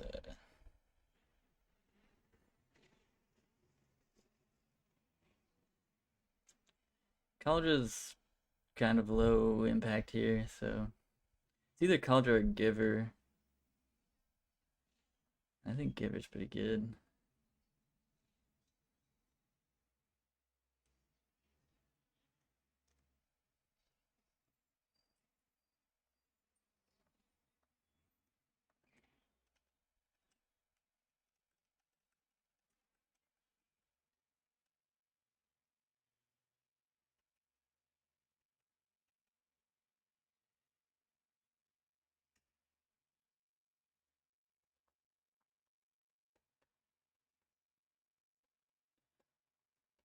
I think they're trying to set up for a turn 4 Crux.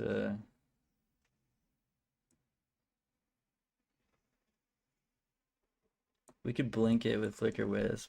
We'll lose some cards, but it dies. And then they won't have enough things in the graveyard to bring it back again.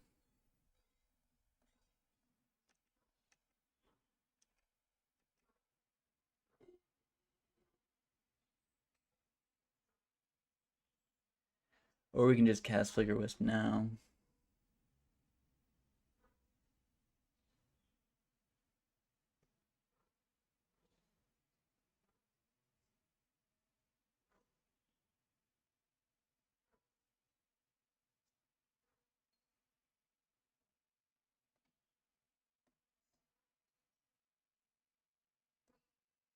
I think I'd rather attack.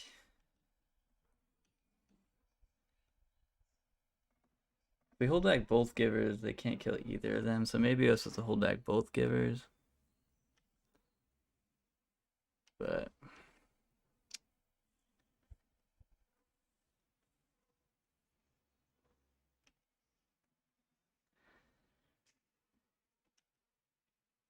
They put that water grave tapped, so I guess they're fine with like 5/5 Death Shadows. Are they just gonna bring back Kroxa? No, Dread Canter. Oh no. Dinosaur Hunter. Shit. That's very bad.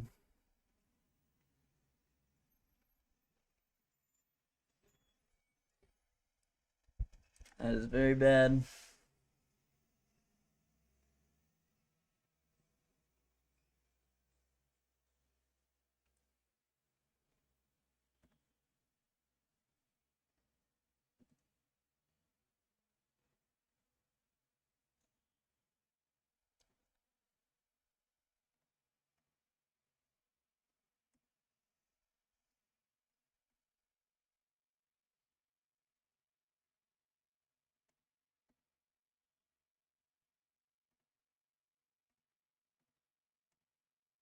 So if they have another red source, we're in a lot of trouble here. But if they don't, we might be fine.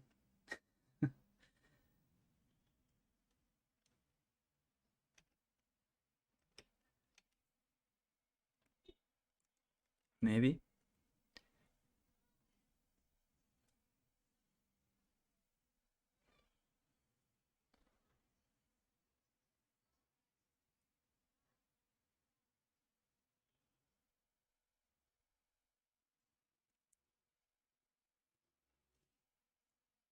Well, they didn't Kroxa, so that's a good start.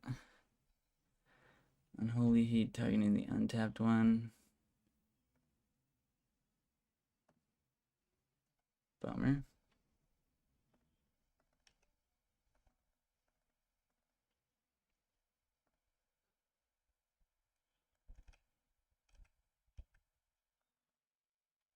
Discarding Dress Down.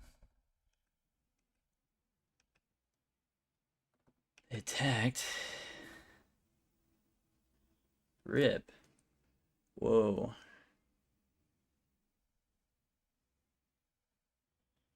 I think we have to rip.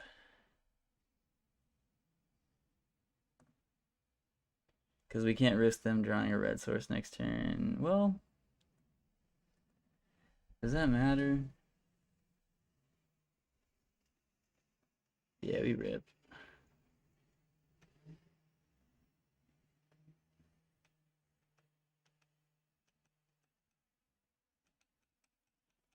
That turns off their Drown in the Locks, turns off their Kroxa, turns off their DRCs. Makes their Unholy Heats worse. Still enough to kill our 3 creatures, but beatdown plan, huh? Another Ledger Shredder, yikes.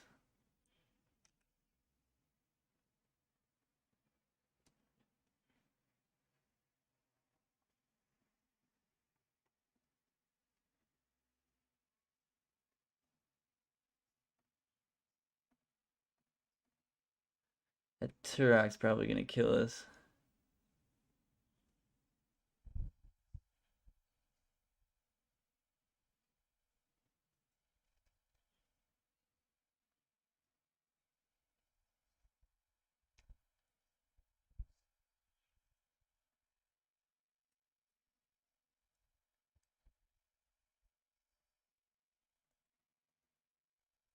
We need to draw like,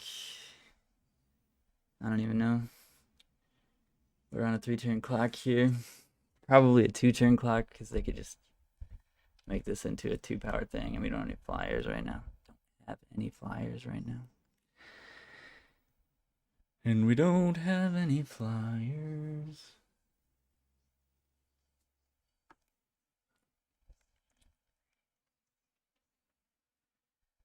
Worst case, we can put Yorion into hand next turn. They have another Ledger Shredder. Yikes. Death Shadow. Yikes. Yeah. Their hand was pretty good against our Rest in Peace, apparently.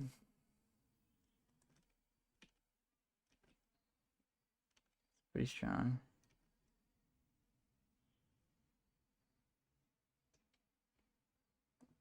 It's a good draw.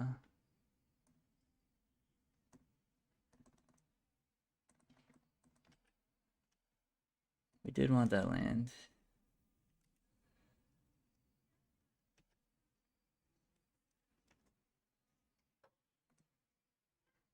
Damn, they discarded 2 lands to the Ledger Shredders. That's crazy.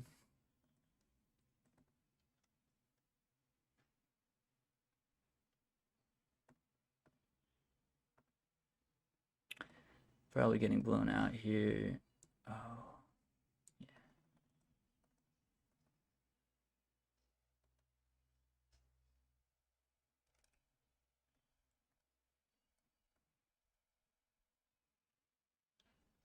So we're gonna block like this. Give this pro black. Drown in the Lock. No, Drown in the Lock works because it's a land. Shit. Ah, that's game. We had like an interesting line there. If we could have given that pro black and then pumped it and killed Turok, then we'd blink Skyclave, eating their Death Shadow, and then we're in like a pretty decent spot. But obviously we needed them to have nothing, and they had Drown.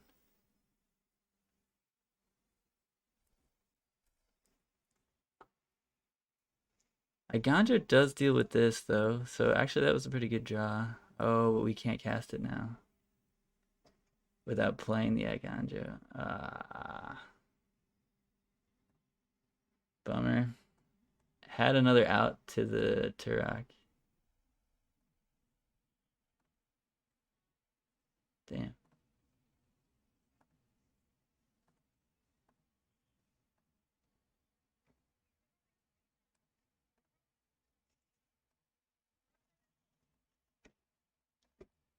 Damn. Damn. We had a cool play, but they had the counter.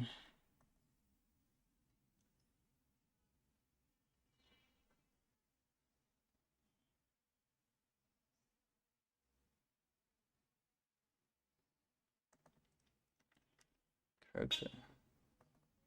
What's this at 3?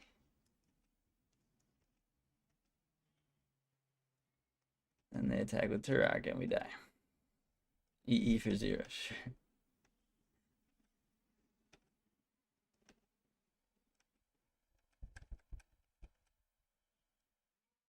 Swing out.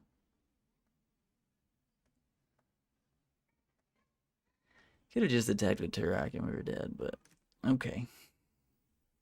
Okay. Fair enough. Fair enough. Good beats. It's kind of a bummer because Specialist is really good if we don't draw Rib.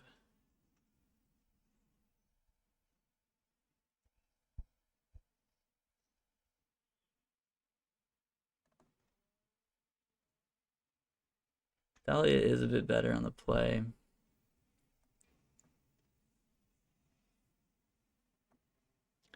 Actually kind of like Thalia on the play.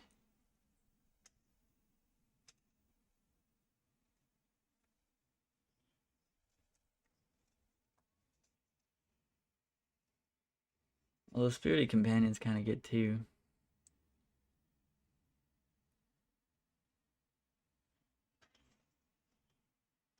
Could drop Batterskull. It's fine. I mean, there definitely are times where Batterskull wins us the game.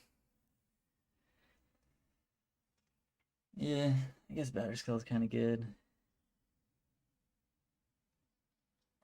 You have a lot of things to get for 1 mana. So maybe Thraben Baby goes to the sideboard here.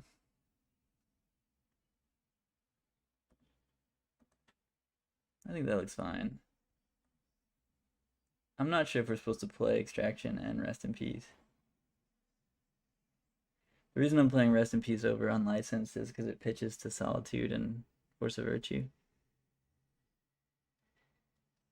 But because of that, I mean, the fact that it does that, I don't know if it makes it better. Especially now that I put an extraction specialist in. This is a great hand we're going to keep. Solitude's obviously one of the best cards in the matchup. Opponent's snap kept 7.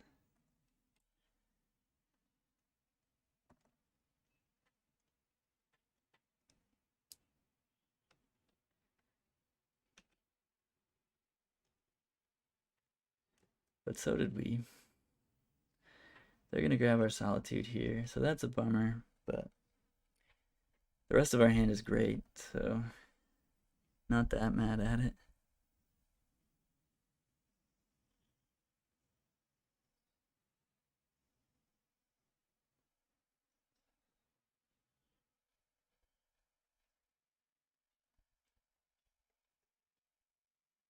They took Squad Hawk. Love to see it. You love to see it. I mean, that's probably right. They probably took the right card there.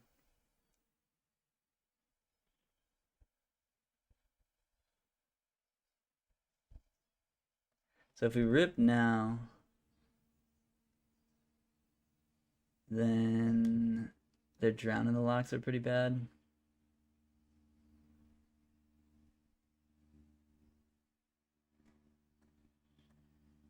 I'm just gonna rip now. It's not like we're playing a short game here against them. These games are not like 4 turns.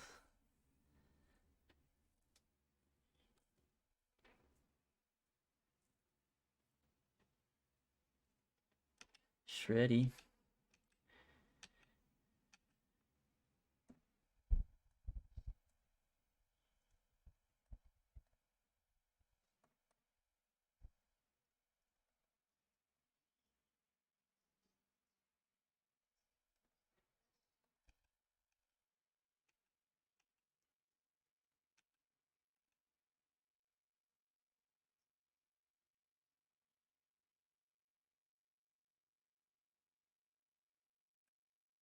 They do have to kill both of these Stoneforges.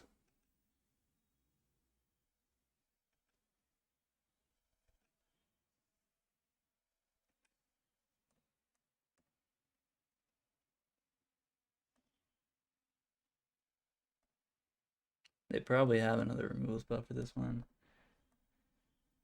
In which case I think we get Sophie. Oh, they... Oh.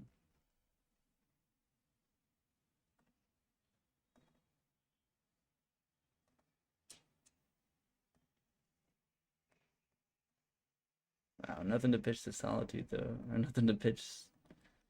We literally drew all our thangers. Swang dangers. What do they have for this? What do they have for Kaldra? Anything?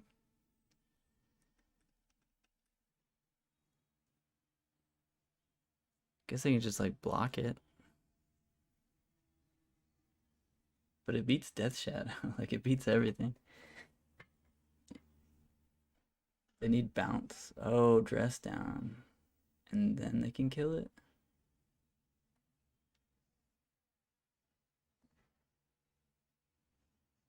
They just scooped. I was like, oh, it's not going to be over in 4 turns.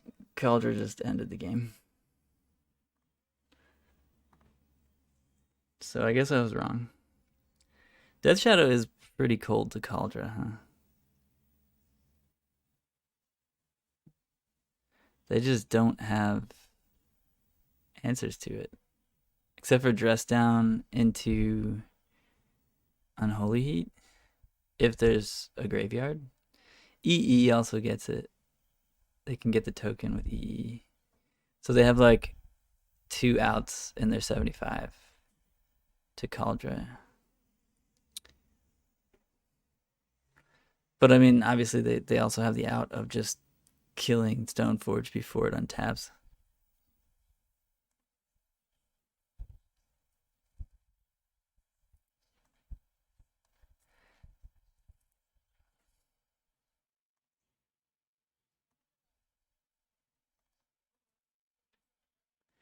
So we're 3-0. We're going up against someone who's 4-0. We're on the draw. I wonder if this Field of Ruin would have been... Oh, it's Hammer Time. This hand is not great against Hammer Time. Damn, losing the die roll to Hammer Time, keeping a hand with only a 3-drop removal spell. Not ideal here. Not really where we want to start.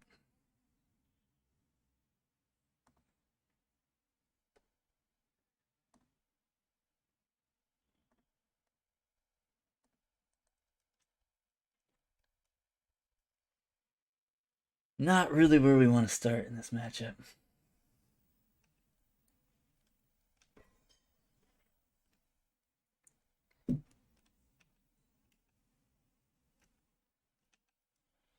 But that's not bad if that's their turn too.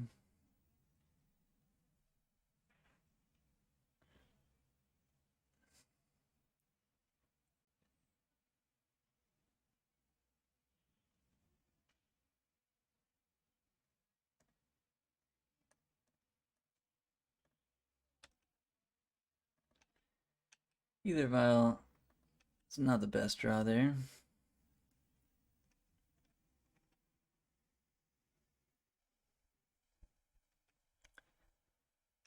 Ornithopter.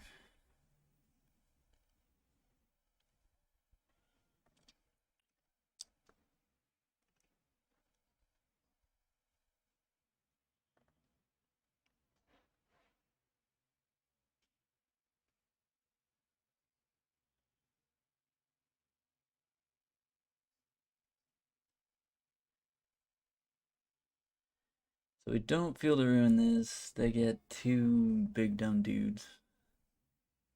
Plus they go get Colossus Hammer or whatever. It's extremely bad for us. I think we have to Field of Ruin it. Feels bad, but you know, that's where we are. We lost the die roll, friends. That's what happens when you lose the die roll.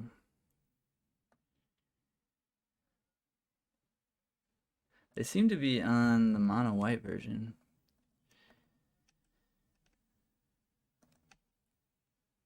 I don't want to cast this Aether Vial, even though it would be nice. I really don't want them to draw a card here. I'm not sure if... Yeah, I just... The Aether Vial's a dead card at this point, I think.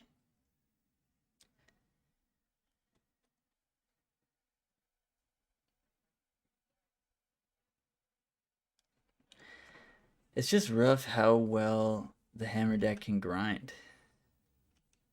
Like, it's not like Affinity, where you play that Stony Silence, you kill that Cranial Plating, or whatever, and then you just coast from there. Like, you just have to stop their first, like, 10 cards.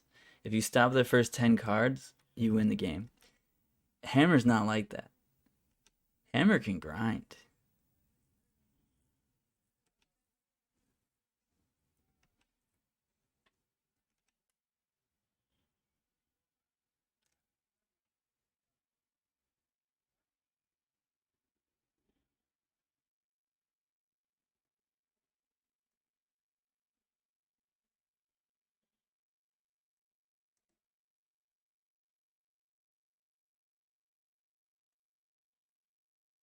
They might have a second Pure Steel.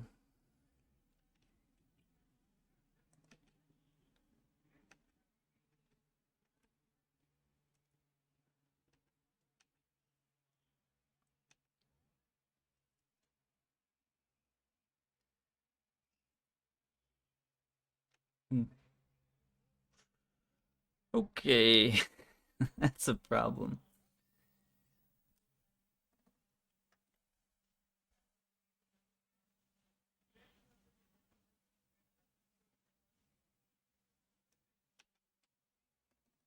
Yeah, that's a problem. Our hand is just a bunch of lands and a Batterskull, so I don't think we're going to win this game.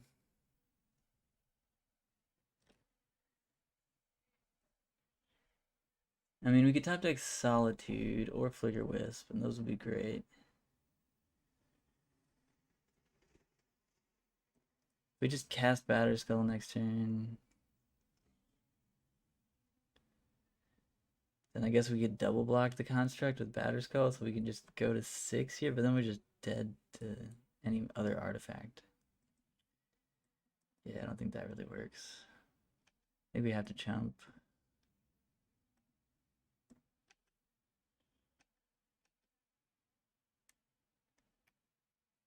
Emeria's Call.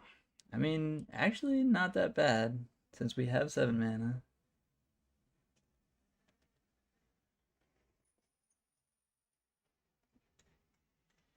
They're gonna draw a card off this Batterskull.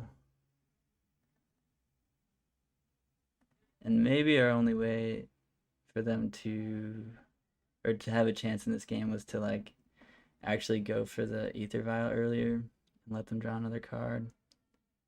And just hope that it's like more lands. I don't know. I think if I had another chance to do it, I still wouldn't play that Vial there, but...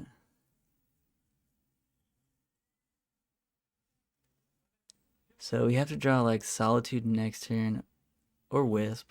Wisp would be even better, maybe. I think we have to double block this construct.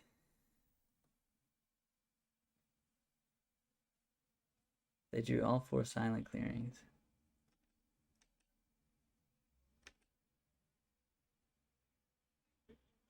Oh, they're not attacking the construct. Okay. Fair enough. That way we don't gain any life.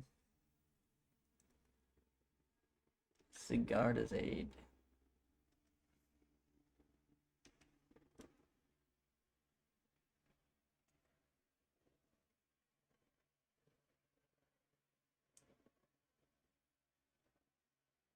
So we can attack and then equip.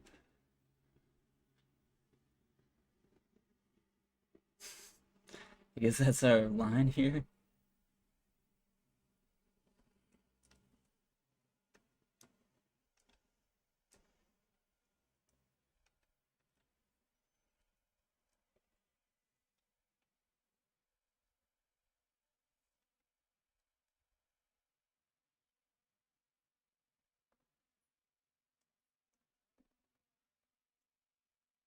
Then we can cast Emeria's Call next turn and maybe not be dead. I don't know. I mean, this thing is gonna die, most likely.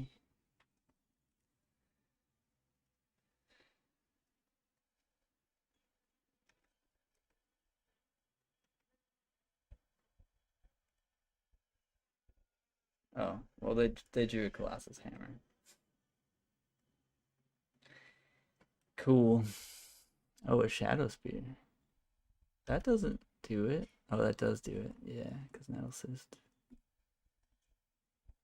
Okay, you got it. I did want to cast that Emeria's Call. That would have been kind of cool. Bringing in the removal.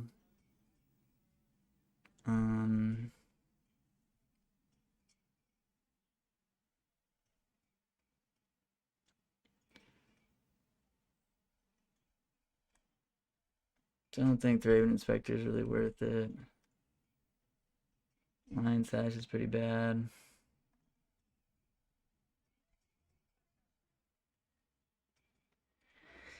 Sword and Batterskull are also kind of bad.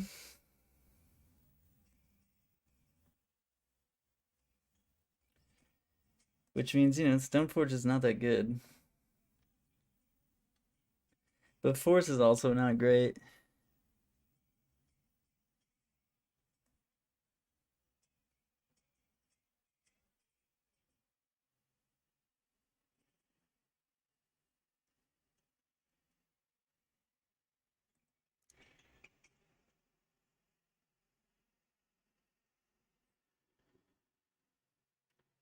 Force is pretty bad against Esper Sentinel.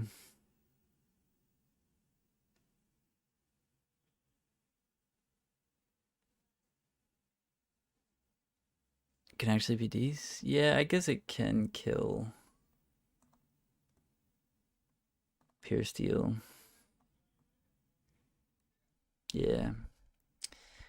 That's real. And yeah, force is kind of bad, so I guess one force makes more sense.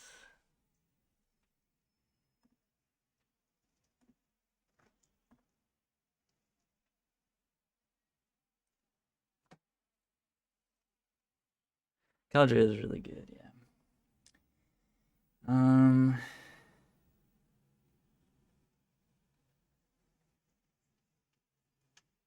His hand's very whatever. No removal. I mean, it is removal technically. Ooh, I don't love it.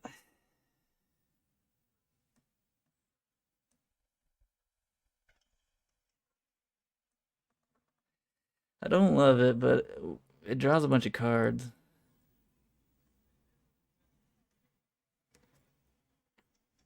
And we don't have to play the Eiganjo on turn 1, so maybe we'll find a different white source.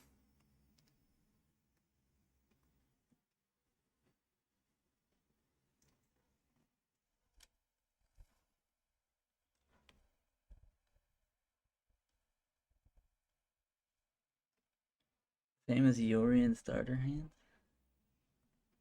I mean, it's the deck has been randomized. I don't know what you mean by that.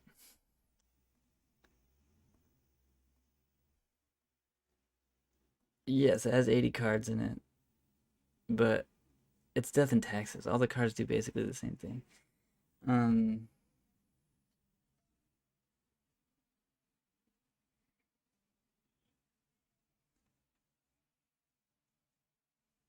More random than 60.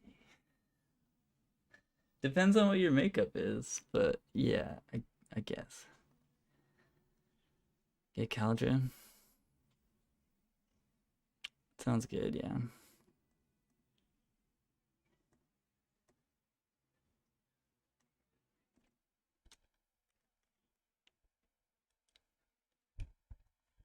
I agree 80 card is worse than 60 as far as like hitting Aether Vial, but other than that, like the hand is just a hand.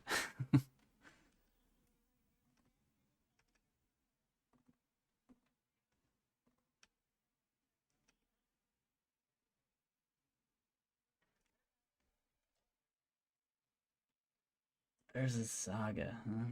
That sucks.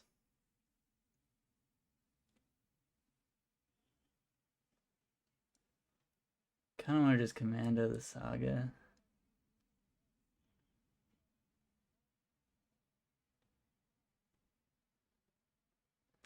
We could Field a Ruin the Saga, which would give us another white source for next turn, which could be nice. Not that Skyclave does anything at this point.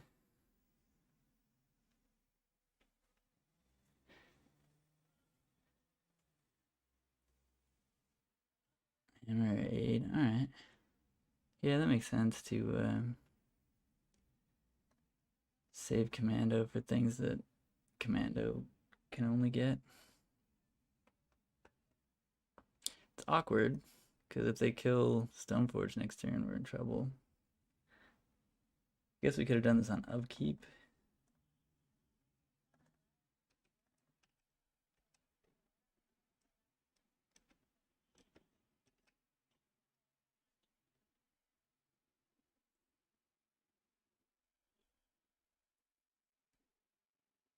Damn it.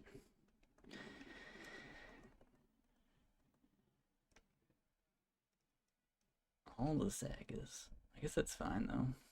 Next turn we get to Kaldra and Field of Ruin.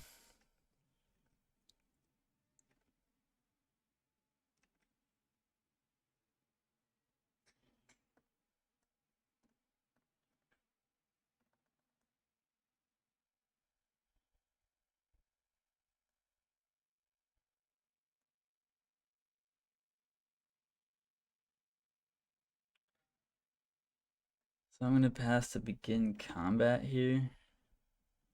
Oops.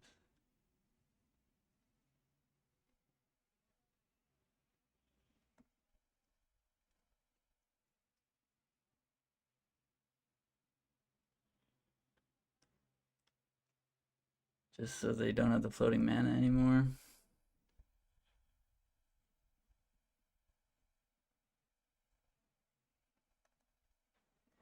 I'm not sure what they're gonna do with that floating mana, but they could have 4 mana. I don't know what for. Maybe March? Do they bring in March?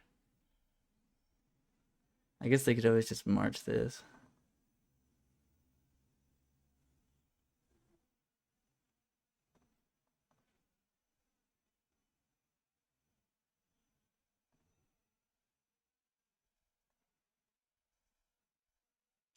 I guess we could just die next turn if they have like Sigarda's Aid in hand and or they have like 2 hammers in hand and they draw Sigarda's Aid. We just die. But they could have done that anyway on Hushbringer, so I think attacking makes sense.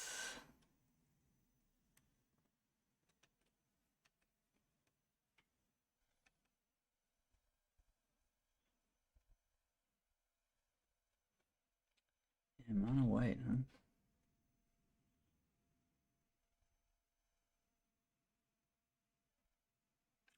Looks like they kept a hand that was very reliant on their 2 Urza Sagas.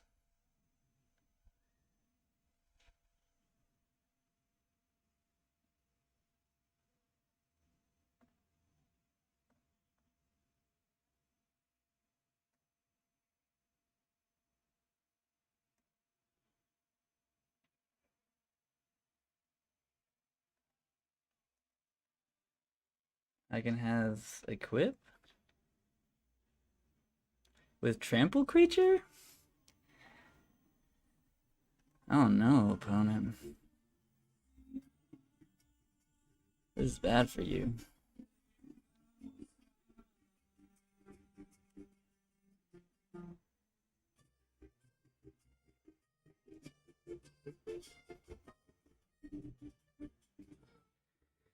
That was bad for you, opponent.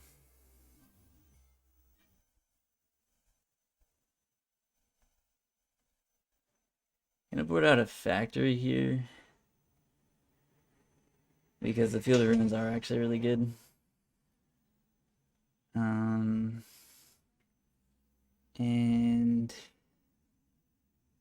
I think Thalia is a lot worse on the draw. People have said that Thalias are very good in the matchup. I think she's fine on the play. I don't really like her on the draw. I'll play 1, I guess.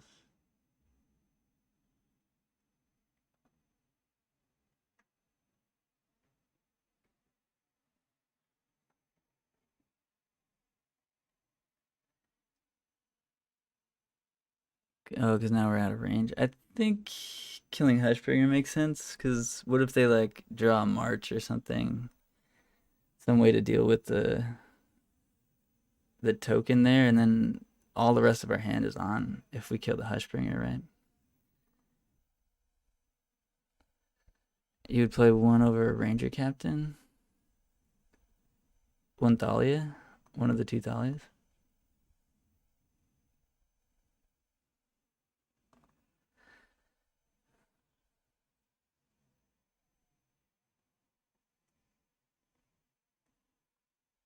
Hmm. I mean, you do play the matchup. You do play Hammer a lot, so I'll trust you on this. It hasn't felt strong to me, but I guess yeah.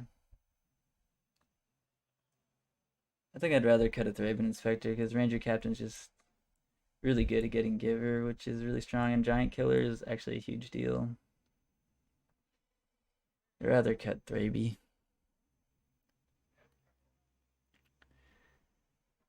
Yeah, I mean, most of our deck is a nice Stonewall for the 1/1s, though. So I don't think Thalia being a blocker is the reason that you're playing it, right?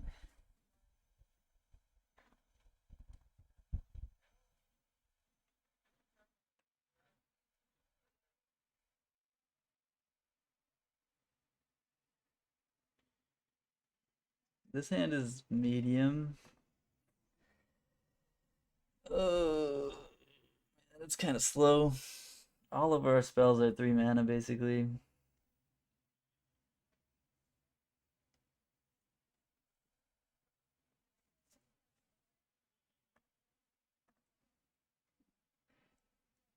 They mulled to 6. This is where I think Relic Warder is a lot better. The fact that it's a 2-mana spell that does the thing on 2 mana. Cathar Commando obviously is great that it gets around Hushbringer and Torpor Orb, and that it's just like a 3/1 flash creature, and they don't get their thing back if this dies. But this is a time where I would keep this hand every time if this is a Relic Warder. And I don't know if I'm going to keep this here. I guess they mulligan, so I'll try it. The Batterskull is basically a dead card, though. So we were kind of on 6 already. I don't know, maybe this is wrong. If they kept 7, I would have mulliganed, which maybe isn't a good reason to keep. But it's just way less likely that they have like the turbo kill type hand on 6 cards. Although that's a pretty good start for that. No Ornithopter though. Ooh, top deck Vial, let's go. That's big time.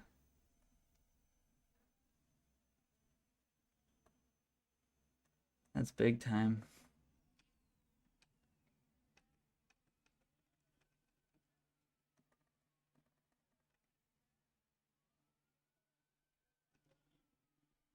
That's a bummer. They must have drawn the Ornithopter because there's no world in which they don't play it, right? 2 Sigarda's is fine.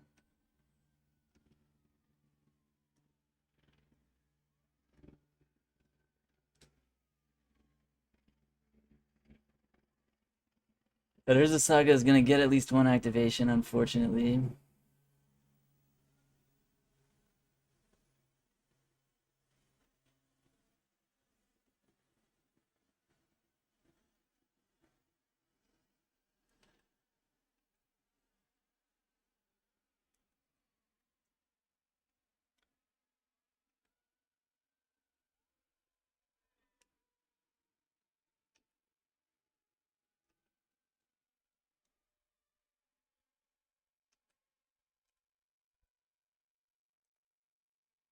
Here's Commando.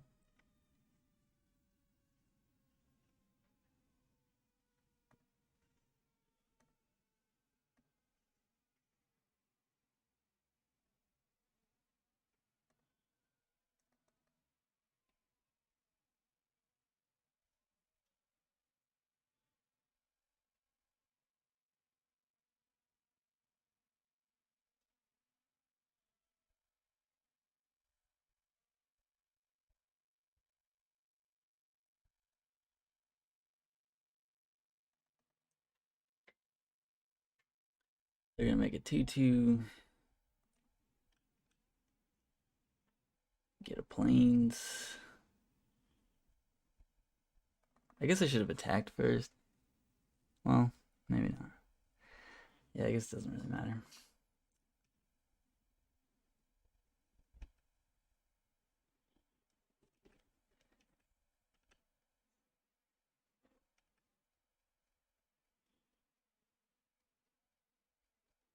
Ginger Brute.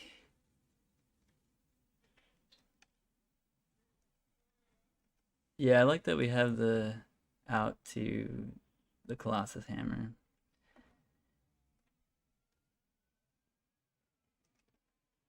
No blocks.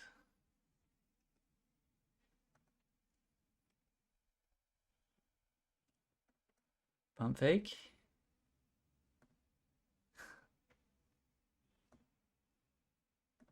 Pump fake didn't get anything out of him. Yeah, the Vital Draw was really, really sick.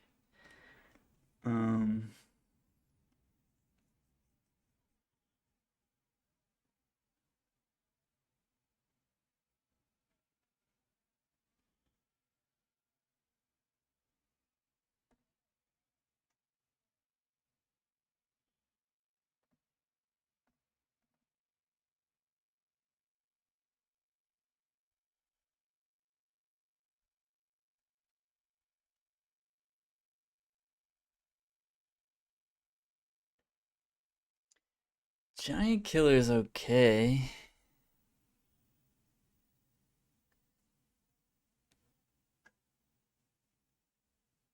I don't hate Giant Killer at killing the token. But getting Giver into play right now does also feel really good. Because next turn I kind of want to cast Batterskull.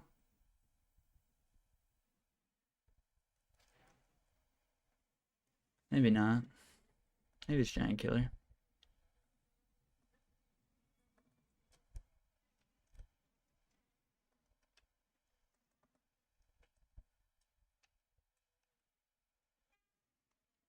Yeah. I mean, we don't really need to at this point with Skyclave, but we also do kind of want to hold up the one, for sure. I was thinking that. Yeah.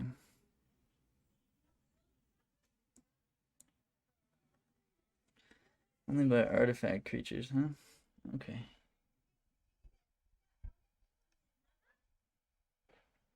I'd like to apparition something here.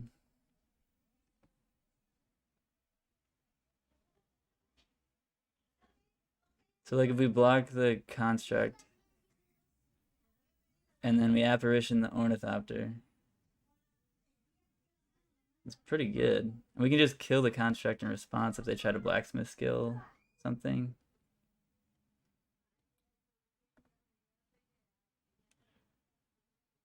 I think I want to do that.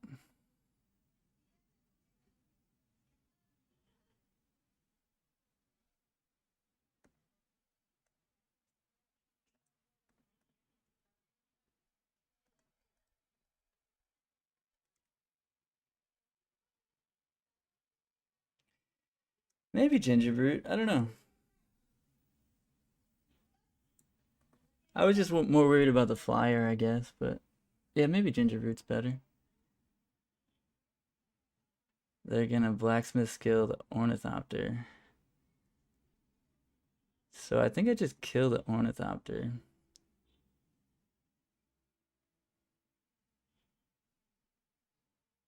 With the Commando. This puts us in a really nice spot too.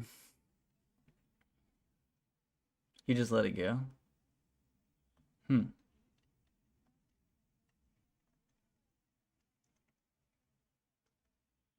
think we're taking up.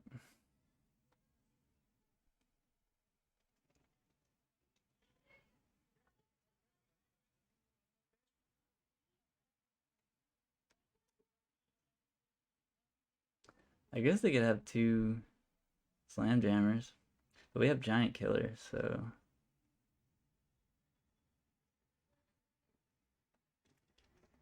they can't really win here unless they have another blacksmith skill.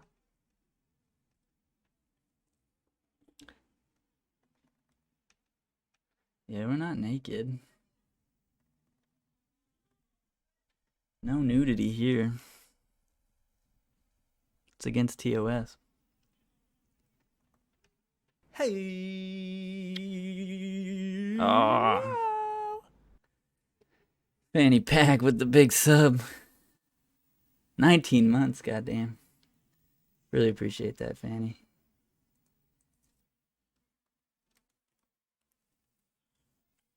Glad your dish is going well.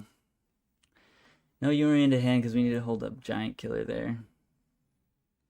We can Yorion to hand next turn, though. We could have blocked that with Mishra's Factory, I guess.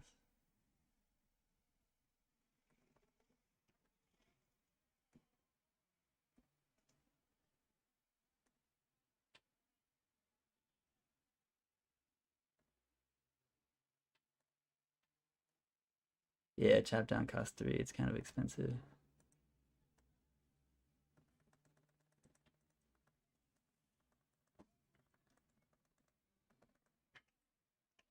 Now, do we just Yorion here? Probably. Hey! Condratum! Big sub.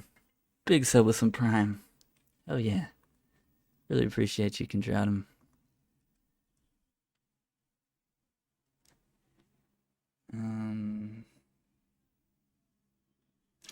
I don't see any reason not to just use the Yorion here. This is just so much value. Yorion on Vial is just so good. Path the Yorion? Okay. Yeah.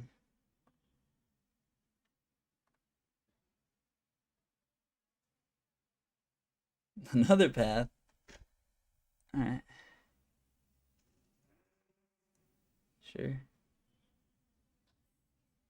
Is their whole hand paths?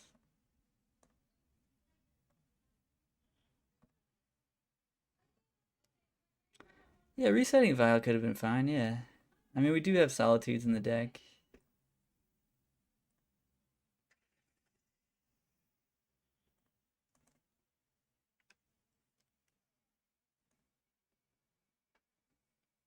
We do have Solitudes in the deck. But yeah, maybe resetting was right.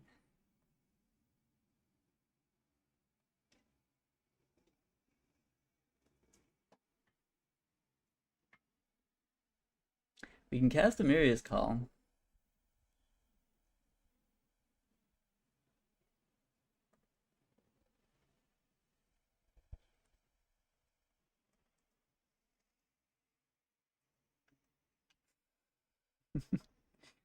I did it, friends. I cast Emeria's Call against Hammer Time, no less.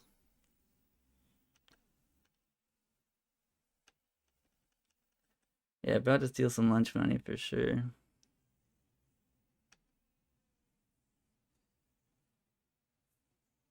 I'm blocking. Hey! Alright. They haven't been easy matches, but we're 4-0 again.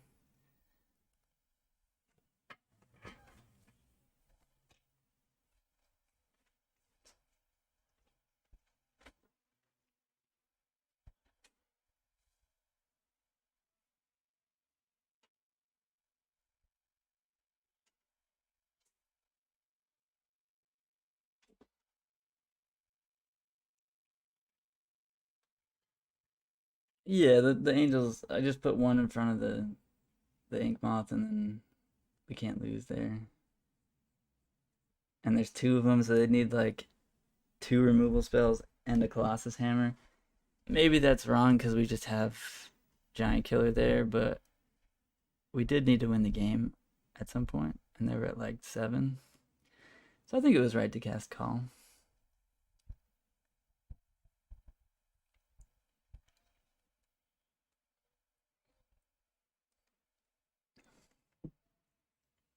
Because they also could have just drawn Blacksmith Skill for the Giant Killer. Dr. Casa, we're not running Shafet Dunes. The list is on your screen, but it's also right here on your screen.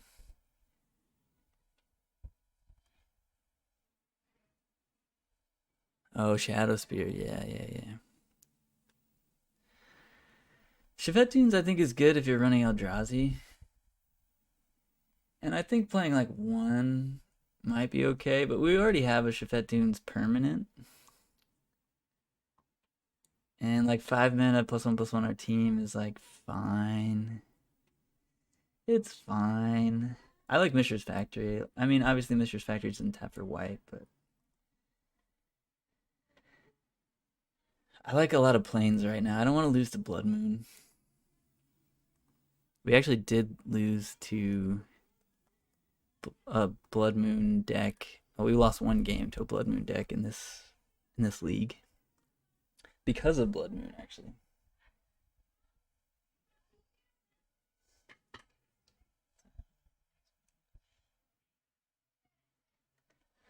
All right, this is for all the marbles. We did cut the no Charmy P. Charmy P's sweet. I like that card. I think the Spirited Companions could easily be Charmy P's. Might be better as Charmy P.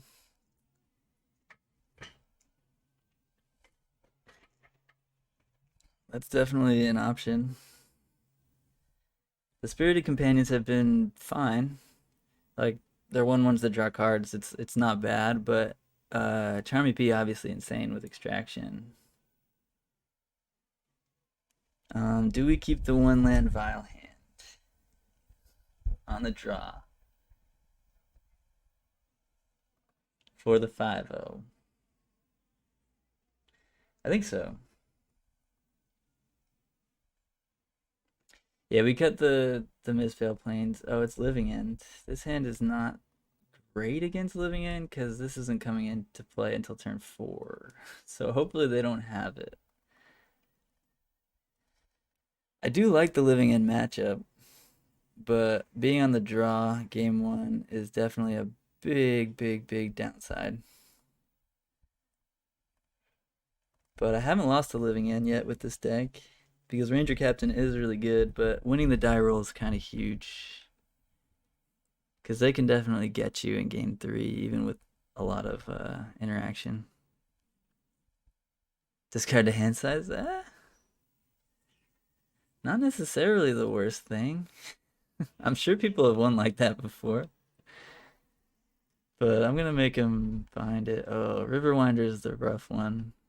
There are other creatures that come into play aren't so bad, but the Hexproof boy is a 5/5 and Hexproof and is very difficult for us. Alright, and they have a Grief. Yeah, their hand is pretty strong. Their hand is pretty strong here.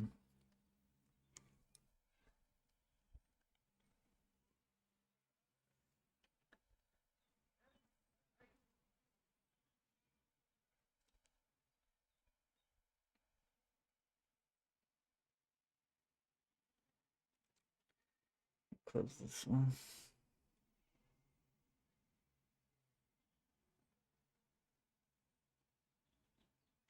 This is the 4th league with the deck, and the 2nd league that we've been 4-0. 3-0 in all 4 of them. This deck feels good. Yeah, I think Charming Prince might actually be the thing to do rather than Spirited Companion. But Spirited Companion's been fine.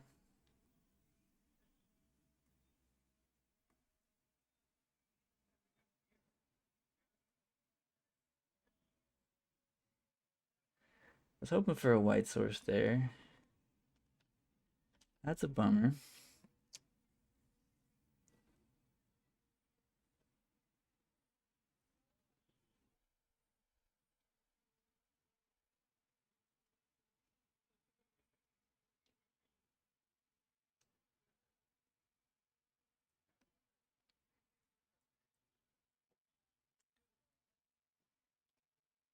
Alright, so they get a 3/4, a 5/5, a 3/2 that gets something out of our hand, and a 2/2. And we get a 3/1.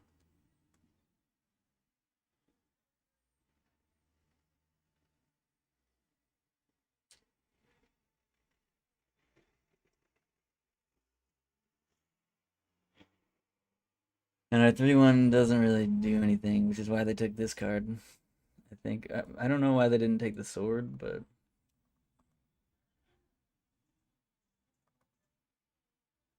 I mean, if we had. Doesn't really do anything.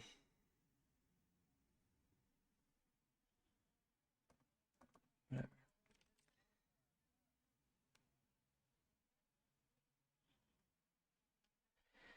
Yeah, Prince is great with Aether Vial. It can do some sweet Solitude tricks on its own, which is probably enough to just play it. I do love Prince. I think he's very solid. And the 2/2 stat line is nice. We already have a great burn matchup, so it's not gonna like do much for that matchup since we're already great there, but obviously it's nice to sometimes have the option of gaining 3 life against other decks too.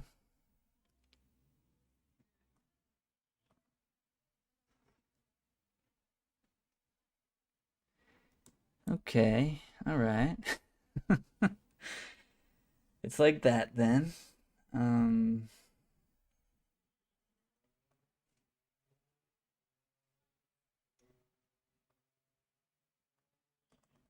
I mean, I guess we're not dead right now. So.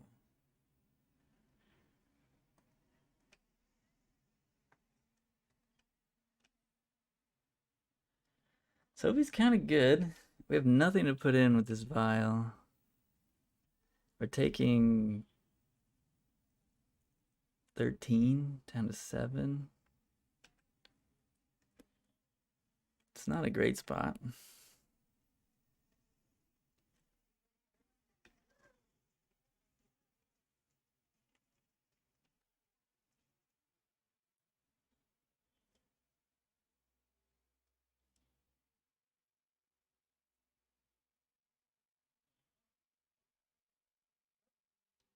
Another shardless.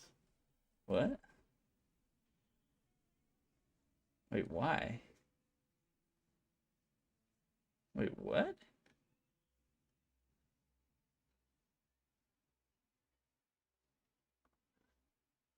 Oh, they chose not to cast it. Okay, I was like, what?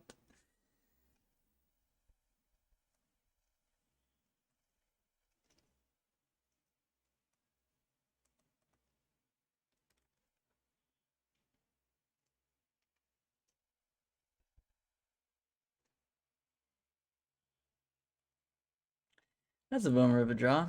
That would have been great last turn. So extraction is nice because it has lifelink. Skyclave can get things as well.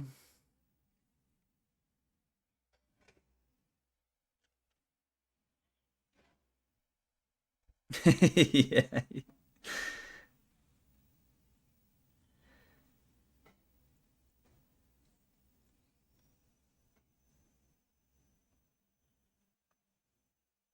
I think, are we alive? I don't know. We're at 7. We can kill one of their 2/2s. Or we can kill their 3/2, I guess.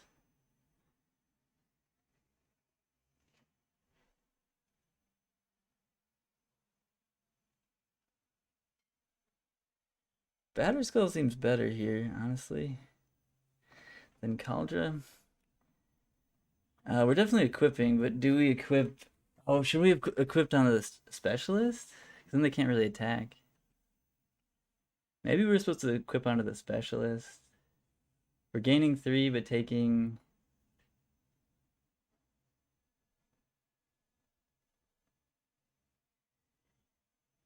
Gaining 3... Taking 10, we die, yeah. Oh, but we don't take 10 because we kill the 3/2. I guess we do attack.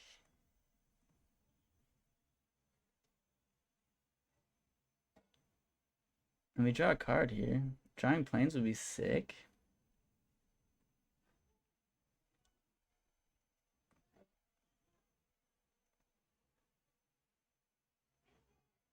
Drawing second Squad Hawk, literal worst possible.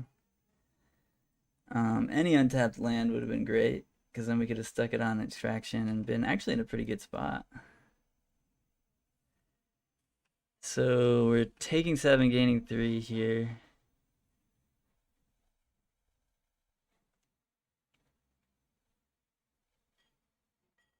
Field on their filter land. If we didn't want to play Sword of Fire and Ice that turn, we could have can draw, which maybe would have been better. I was just hoping the top of the deck would hook us up, but it didn't.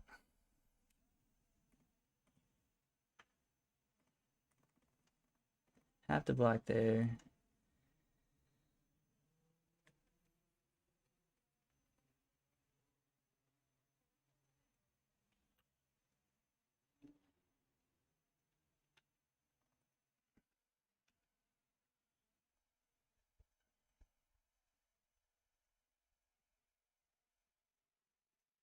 Hey, we drew land. That's pretty good. That's pretty good. Can we afford to attack? I guess we can. I guess if we got Kaldra, we just won, huh? They're at 10. Definitely still a winnable game.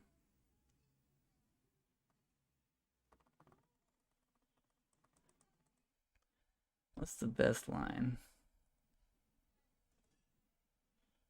Play Batterskull, equip Sword of Fire and Ice onto Batterskull might be really good here after we attack.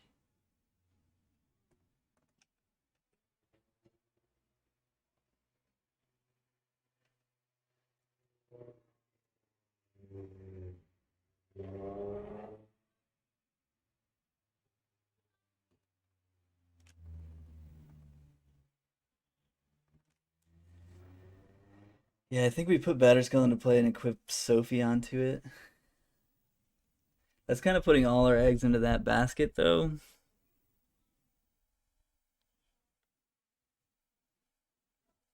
Otherwise, we could Skyclave equip,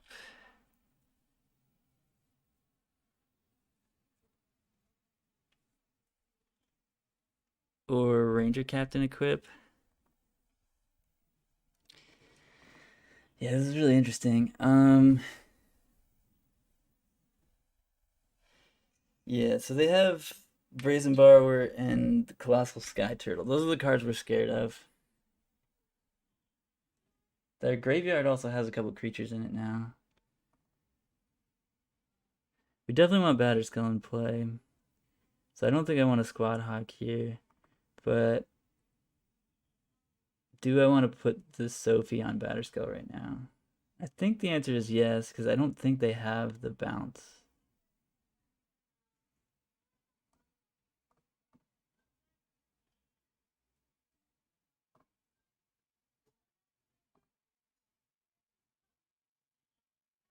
And then once this is on it, they can't bounce it.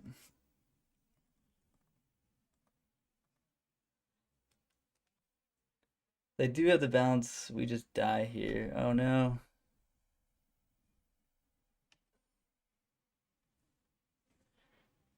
Oh, I guess they could have Odawara.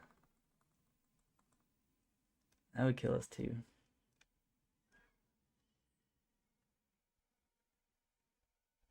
Oh, Captain, yeah, we could. Oh shit. Captain would have been good. I mean, Psycho Curator.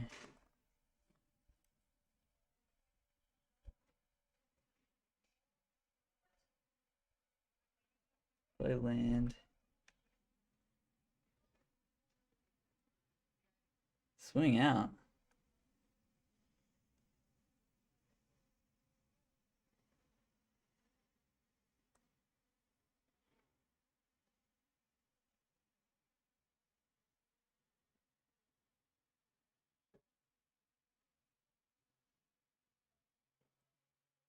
I think I'm gonna play Apparition.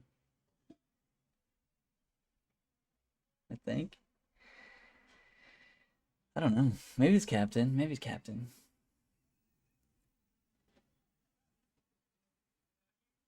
They might. They might just be dead and they're just attacking.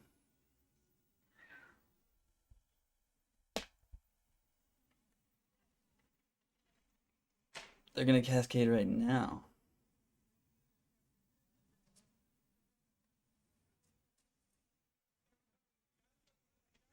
Okay.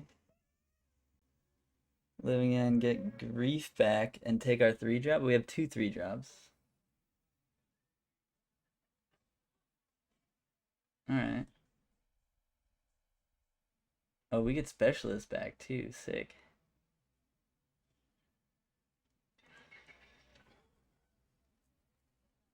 Okay. Game on. Game on.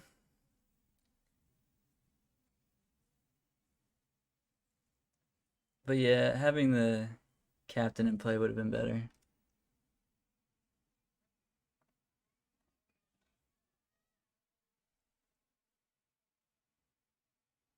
I think they're pretty cold to Kaldra Compleat with Sword of Fire and Ice on it, huh? I think they're pretty cold to that at this point. So they could take the Kaldra.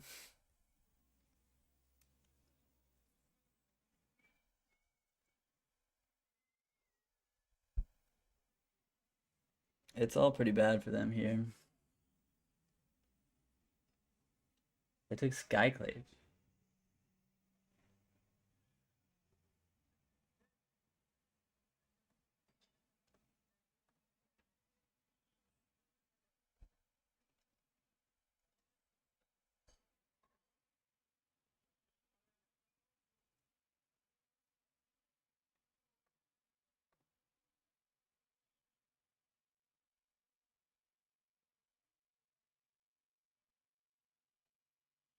don't really want to show them the giant killer, I guess. Yeah, I think they're just dead on board to the Kaldra. Right? Am I wrong about this?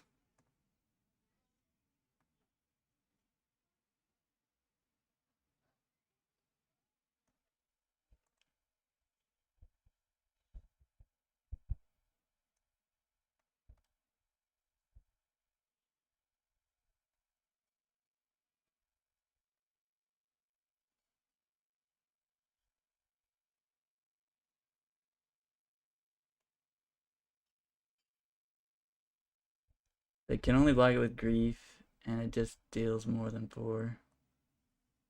Yeah, they're just dead.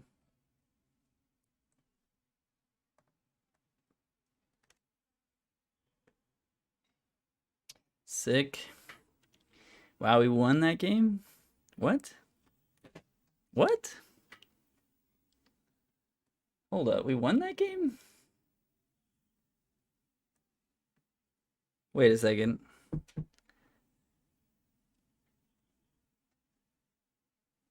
How did we win that game?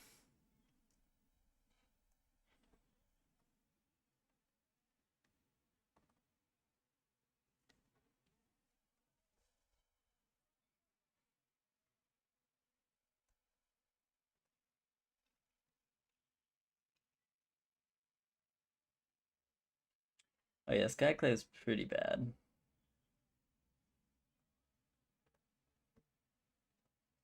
Like, it's fine, I guess. I did a little bit of work there. Extraction Specialist was kind of sick, honestly. Extraction Specialist won us that game.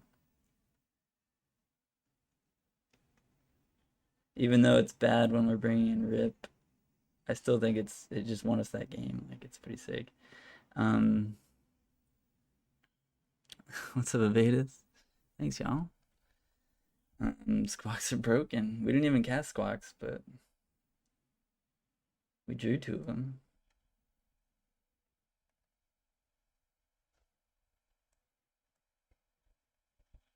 Yeah, I just don't think it's a Force of Virtue matchup. Solitude's also not great, but sometimes you do have to interact with their dudes.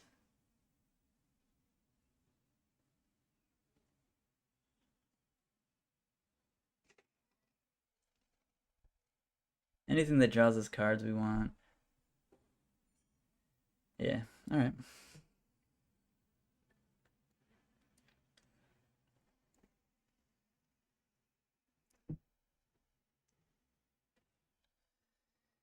I mean, it's got a Rip. We're gonna keep it. Yeah, that's true. Putting it in the graveyard for free is really nice.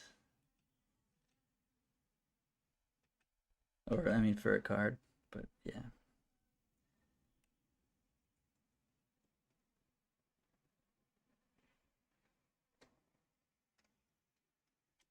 I don't want to just put Giant Killer into play, I don't think. It's not really a line that I want to take here.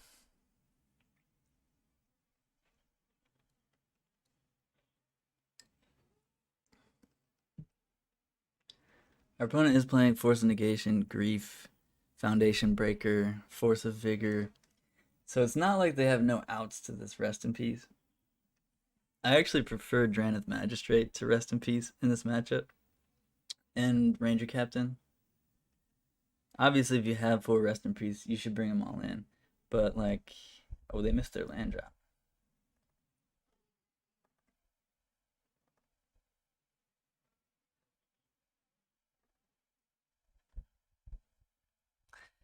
Apparition's really bad, but I just took out 4 Force of Virtue. And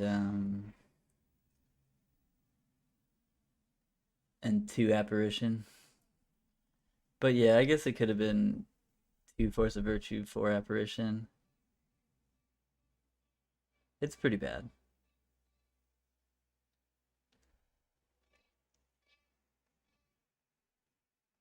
Do they have the Force? I assume that they do. Yeah.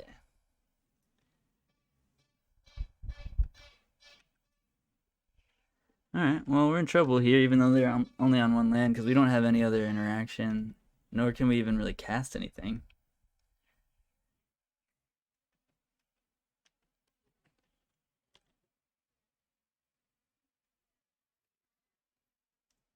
Yeah, that's true. I think you're right. I've always boarded out the apparitions previously, but last game the apparition was actually kind of good. So I was like, apparition played Magic. It's obviously not good though.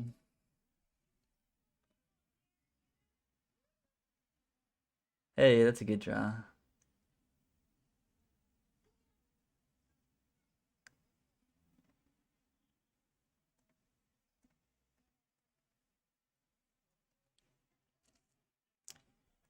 Yeah, Force of Virtue definitely would have been better to keep. I think you're right. It should have been 4 Skyclave, 2 Force.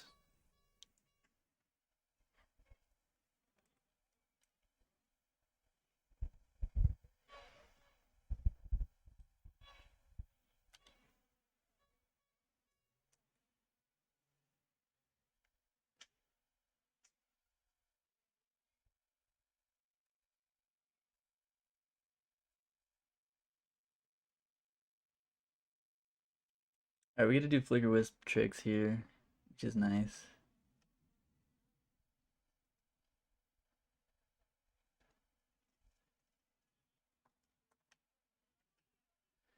Good old Flickerwisp.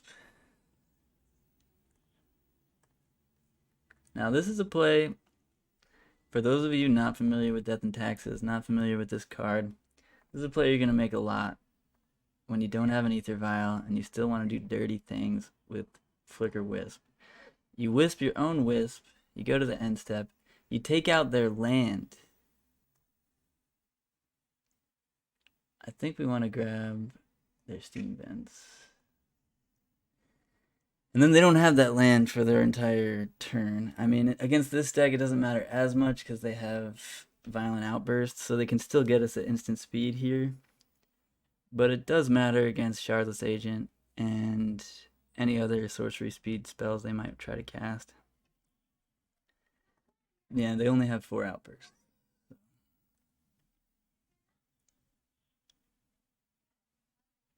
We have 9 damage, they're at 11.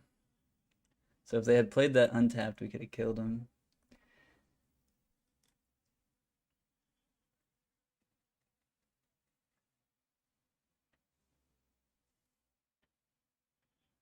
Thalia would be insane.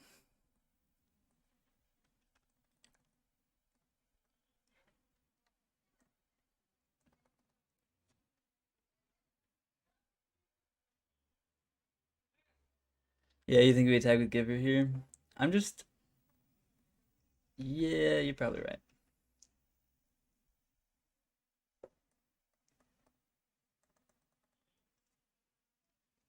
Yeah, you're probably right.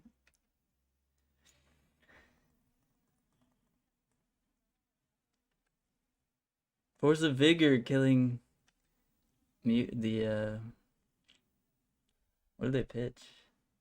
Shardless Agent. They Force of Vigored our factory.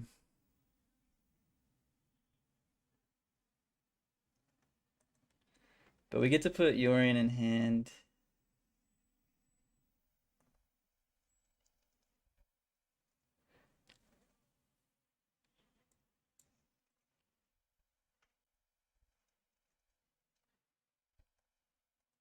And if they don't have it next turn, if they don't draw the land, we just pretty much win. Like, what are they going to do against this Yorion?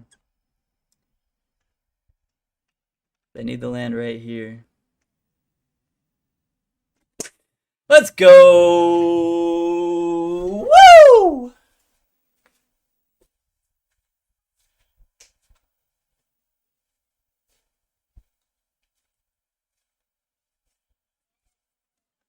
There we go. There we fucking go, friends. We were so close 3 times in a row, and here's the 5-0. Let's go.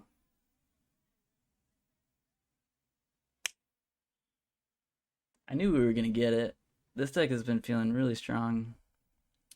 And yeah, maybe the next change is Charmy P for Spirited Companion. Because Extraction Specialist has been nice. And then another change that might be good is Unlicensed over Rest in Peace. The reason I'm playing Rest in Peace is because they pitch to Solitude and Force when you don't need them, but Extraction does want Unlicensed more than Rest in Peace. Damn. Still undefeated against Living End. Feels good. Hers is also a million ticks, that's true. Yeah, Charmy P not being able to draw a card just straight up was a big deal too. The really nice thing about Charmy P is it gives us another, like a Vial on 2 means we can do stupid Solitude things, which is really nice. Charmy P flickering, Ranger Captain's crazy, Stoneforge is good, Spirited Companion, obviously, we're probably not going to have Spirited Companion in the deck if we play Charmy P, but Thraben Inspector. Charmy P is insane with Extraction Specialist. Maybe insane's a big word for just a lot of value, but it's really good. And yeah, the commandos were good enough. I was like, damn, I really wish this was Relic Warder, but they were good enough. They got the job done. I think the other thing I want to do is maybe add a 4th Field of Ruin, because they've been really good every time. And maybe drop one of the Mishra's factories. Yo, with the gift subs, let's go, Fanny Pack, thank you. Sick. The gifted sub to Roundsley. Maybe just one of Companion, like we have one of Inspector. No way to tutor. Oh, yeah. There's no way to tutor this guy. You could play Imperial Recruiter. That is a legal modern card now, it turns out. But then we'd have to play red, and then we'd be pretty weak to Blood Moon. Well, I guess we'd play Blood Moon. We'd play Magus, which might be good. But yeah, the big takeaway from the last couple leagues is that Field of Ruin is really good. And I think I want to cut the 4th Mishra's Factory for the 4th Field of Ruin. And I think in the next league, I'm going to try... Well, I should make a new copy of this.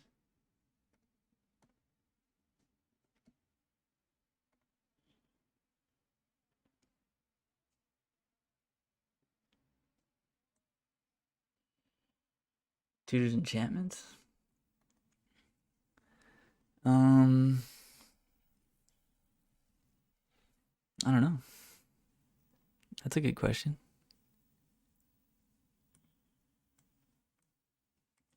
Skyfall?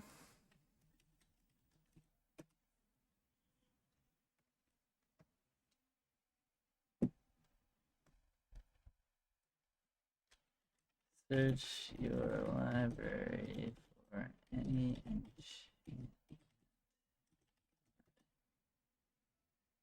No.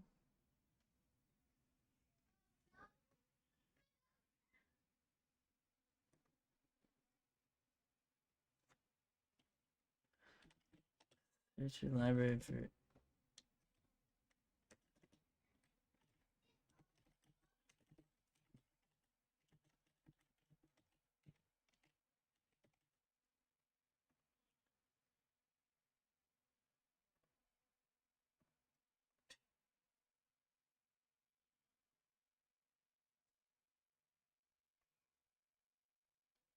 This doesn't have to be white.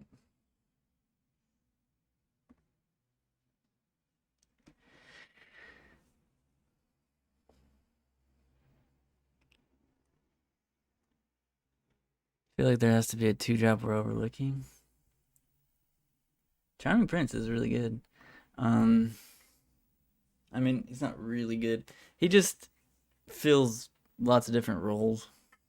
He's tricky. He saves things. Great with Extraction Specialist. Even when he's just like a mopey 2-drop that scries 2, he still scries 2. Which, like the fail case on Leon and Arbiter is it's a 2/2 for 2. And they're not playing it any fetches or whatever. And the fail case on Charmy P is it scries the next 2 cards on top of your deck. If they're not good, you put them on the bottom. If they're good, you stack them whatever way you want. You know what you're gonna draw next turn. It really does help your chances of winning to scry 2. It's not quite drawing a card, but scry 2 is sometimes better than drawing a card. When you put 2 lands to the bottom or a land and a redundant Aether Vial to the bottom or something, you basically drew 2 cards because those were not doing anything for the next 2 turns, So it can be pretty good. Idyllic Tutor puts it into your hand for 3 mana. Moonblessed Cleric puts it on top of your deck.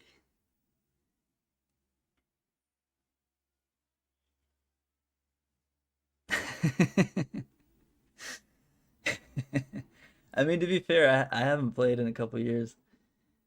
Before, like a few weeks ago, playing Modern at least, so I could easily not know what the new cards are from the new sets. We could just look up white 2-drops from the past like 2 years, see if anything's come up.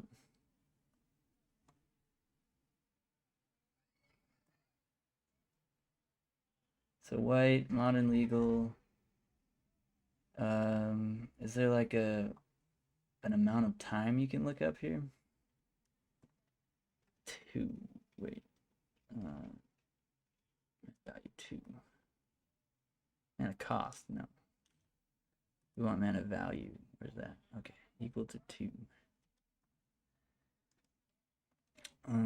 White. Wait, not commander. Colors. Including these colors? Exactly these colors. And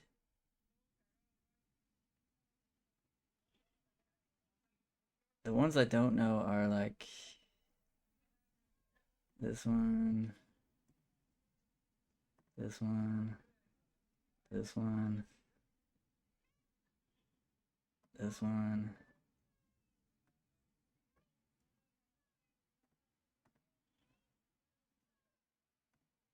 Oh, there were 2 Innistrad sets? I didn't even know that.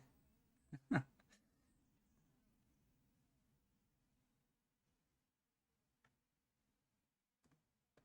I already put that one? No, I did already put that one. Alright, search for these options. No cards found, what? Go back. Oh, it has to be in all of these sets? Legal and modern, mana value 2, white. Oh, it still had this in there. That makes sense. Alright, we got academic probation. What does this do? Does it flip over? What is it? Oh, I guess we could have said creature, right? Ambitious farmhand. Goes and gets a plains. That's not bad. Has to be a basic plains. Can transform it into a 3/3 with what, lifelink? Potentially. It's sometimes better than Spirited Companion.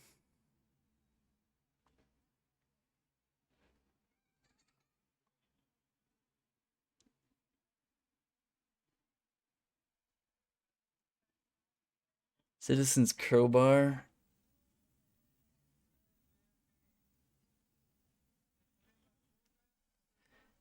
Lumi is probably the most powerful recent white 2-drop. Lumi.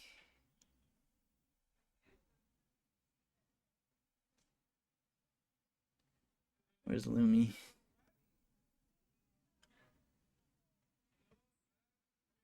Oh, Luminarch Aspirant. Yeah. Luminarch Aspirant is a good card. I played with it a lot in Pioneer and Standard, and it's very strong. Um, it's a good aggro card. It's good in like the creature mirrors where they don't have that much removal.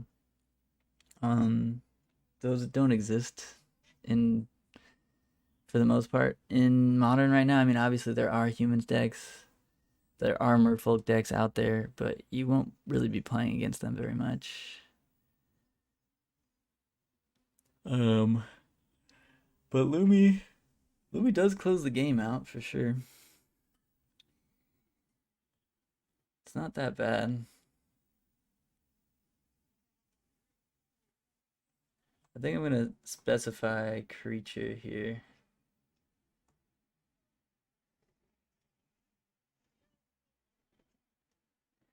Dee dee dee dee dee dee. Dee dee dee. Dee dee dee dee.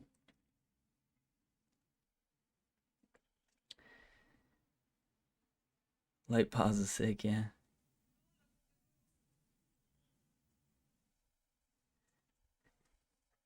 Not gonna put it in Death and Taxes. Intrepid Adversary is a card. Um,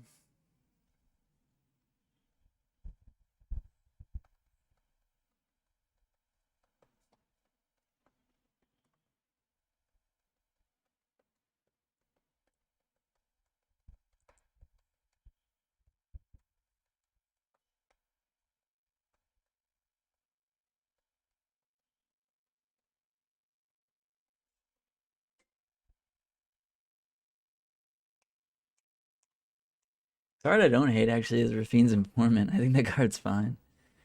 But Spirited Companion, if you're trying to do that thing, I think I'd generally rather have Spirited Companion. Still blocks Ragavan.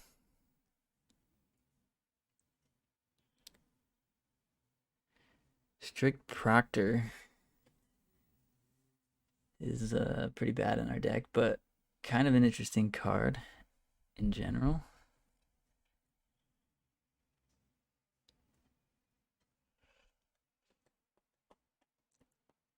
Hmm.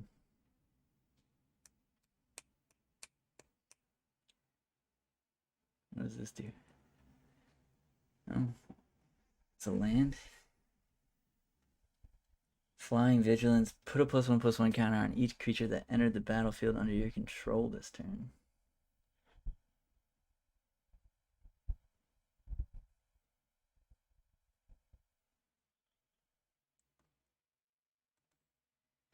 Nah. Professor of Symbology. 2-mana 2/1 that learns. So you gotta like put some cards on your sideboard that might be fine. I don't know. Symbology might be okay. What cards can you learn with? What are the cards? What are the lesson cards?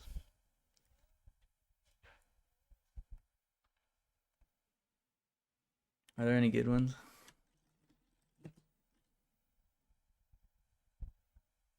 Wait, aren't they called lesson?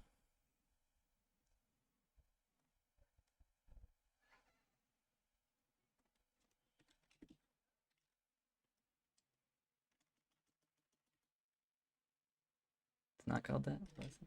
Lesson.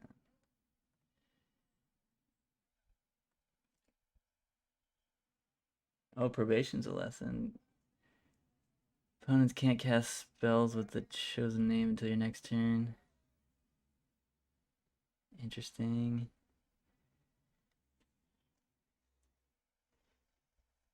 Search your library for a land, gain 2 life.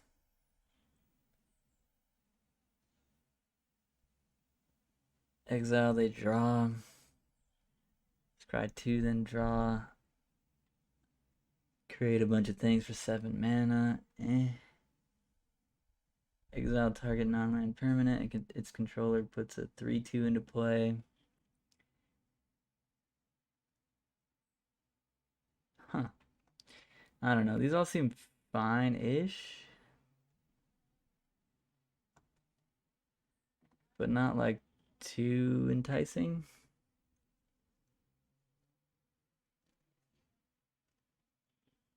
Yeah, I don't know. All right. I think I'm gonna be done there for the day.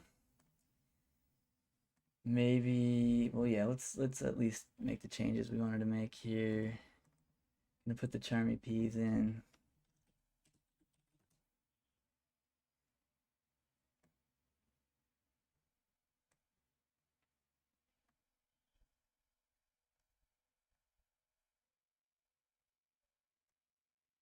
And honestly, the Gemstone Caverns could just be another sideboard card. Could be a fourth path. Could be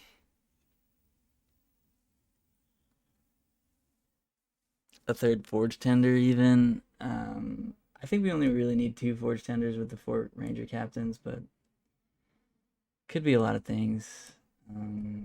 Could be even Mind Sensor. But yeah. Yeah, I think if I'm playing in another league today, I'd probably play it with this setup. But yeah, thanks for hanging out, y'all. Thanks for the support. I mean, Fanny, gift sub, and the sub, Kondratum, big sub. Appreciate all y'all. Really pumped on the 5-0. The deck feels really strong. We're over 80% win rate with it in 4 leagues. We are 17-3. The deck's pretty good. And I'm certainly not playing perfect, so try it out if you're looking for something different to do in Modern and you like playing white cards. But yeah, thanks for hanging, y'all. I'm gonna put you over to someone else here.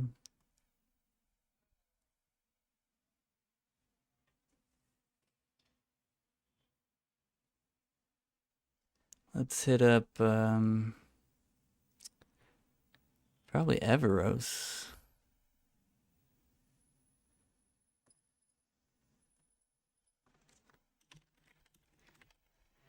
Y'all like Modern, I'm sure you already know who this is, but check him out, he's great. You'll enjoy him.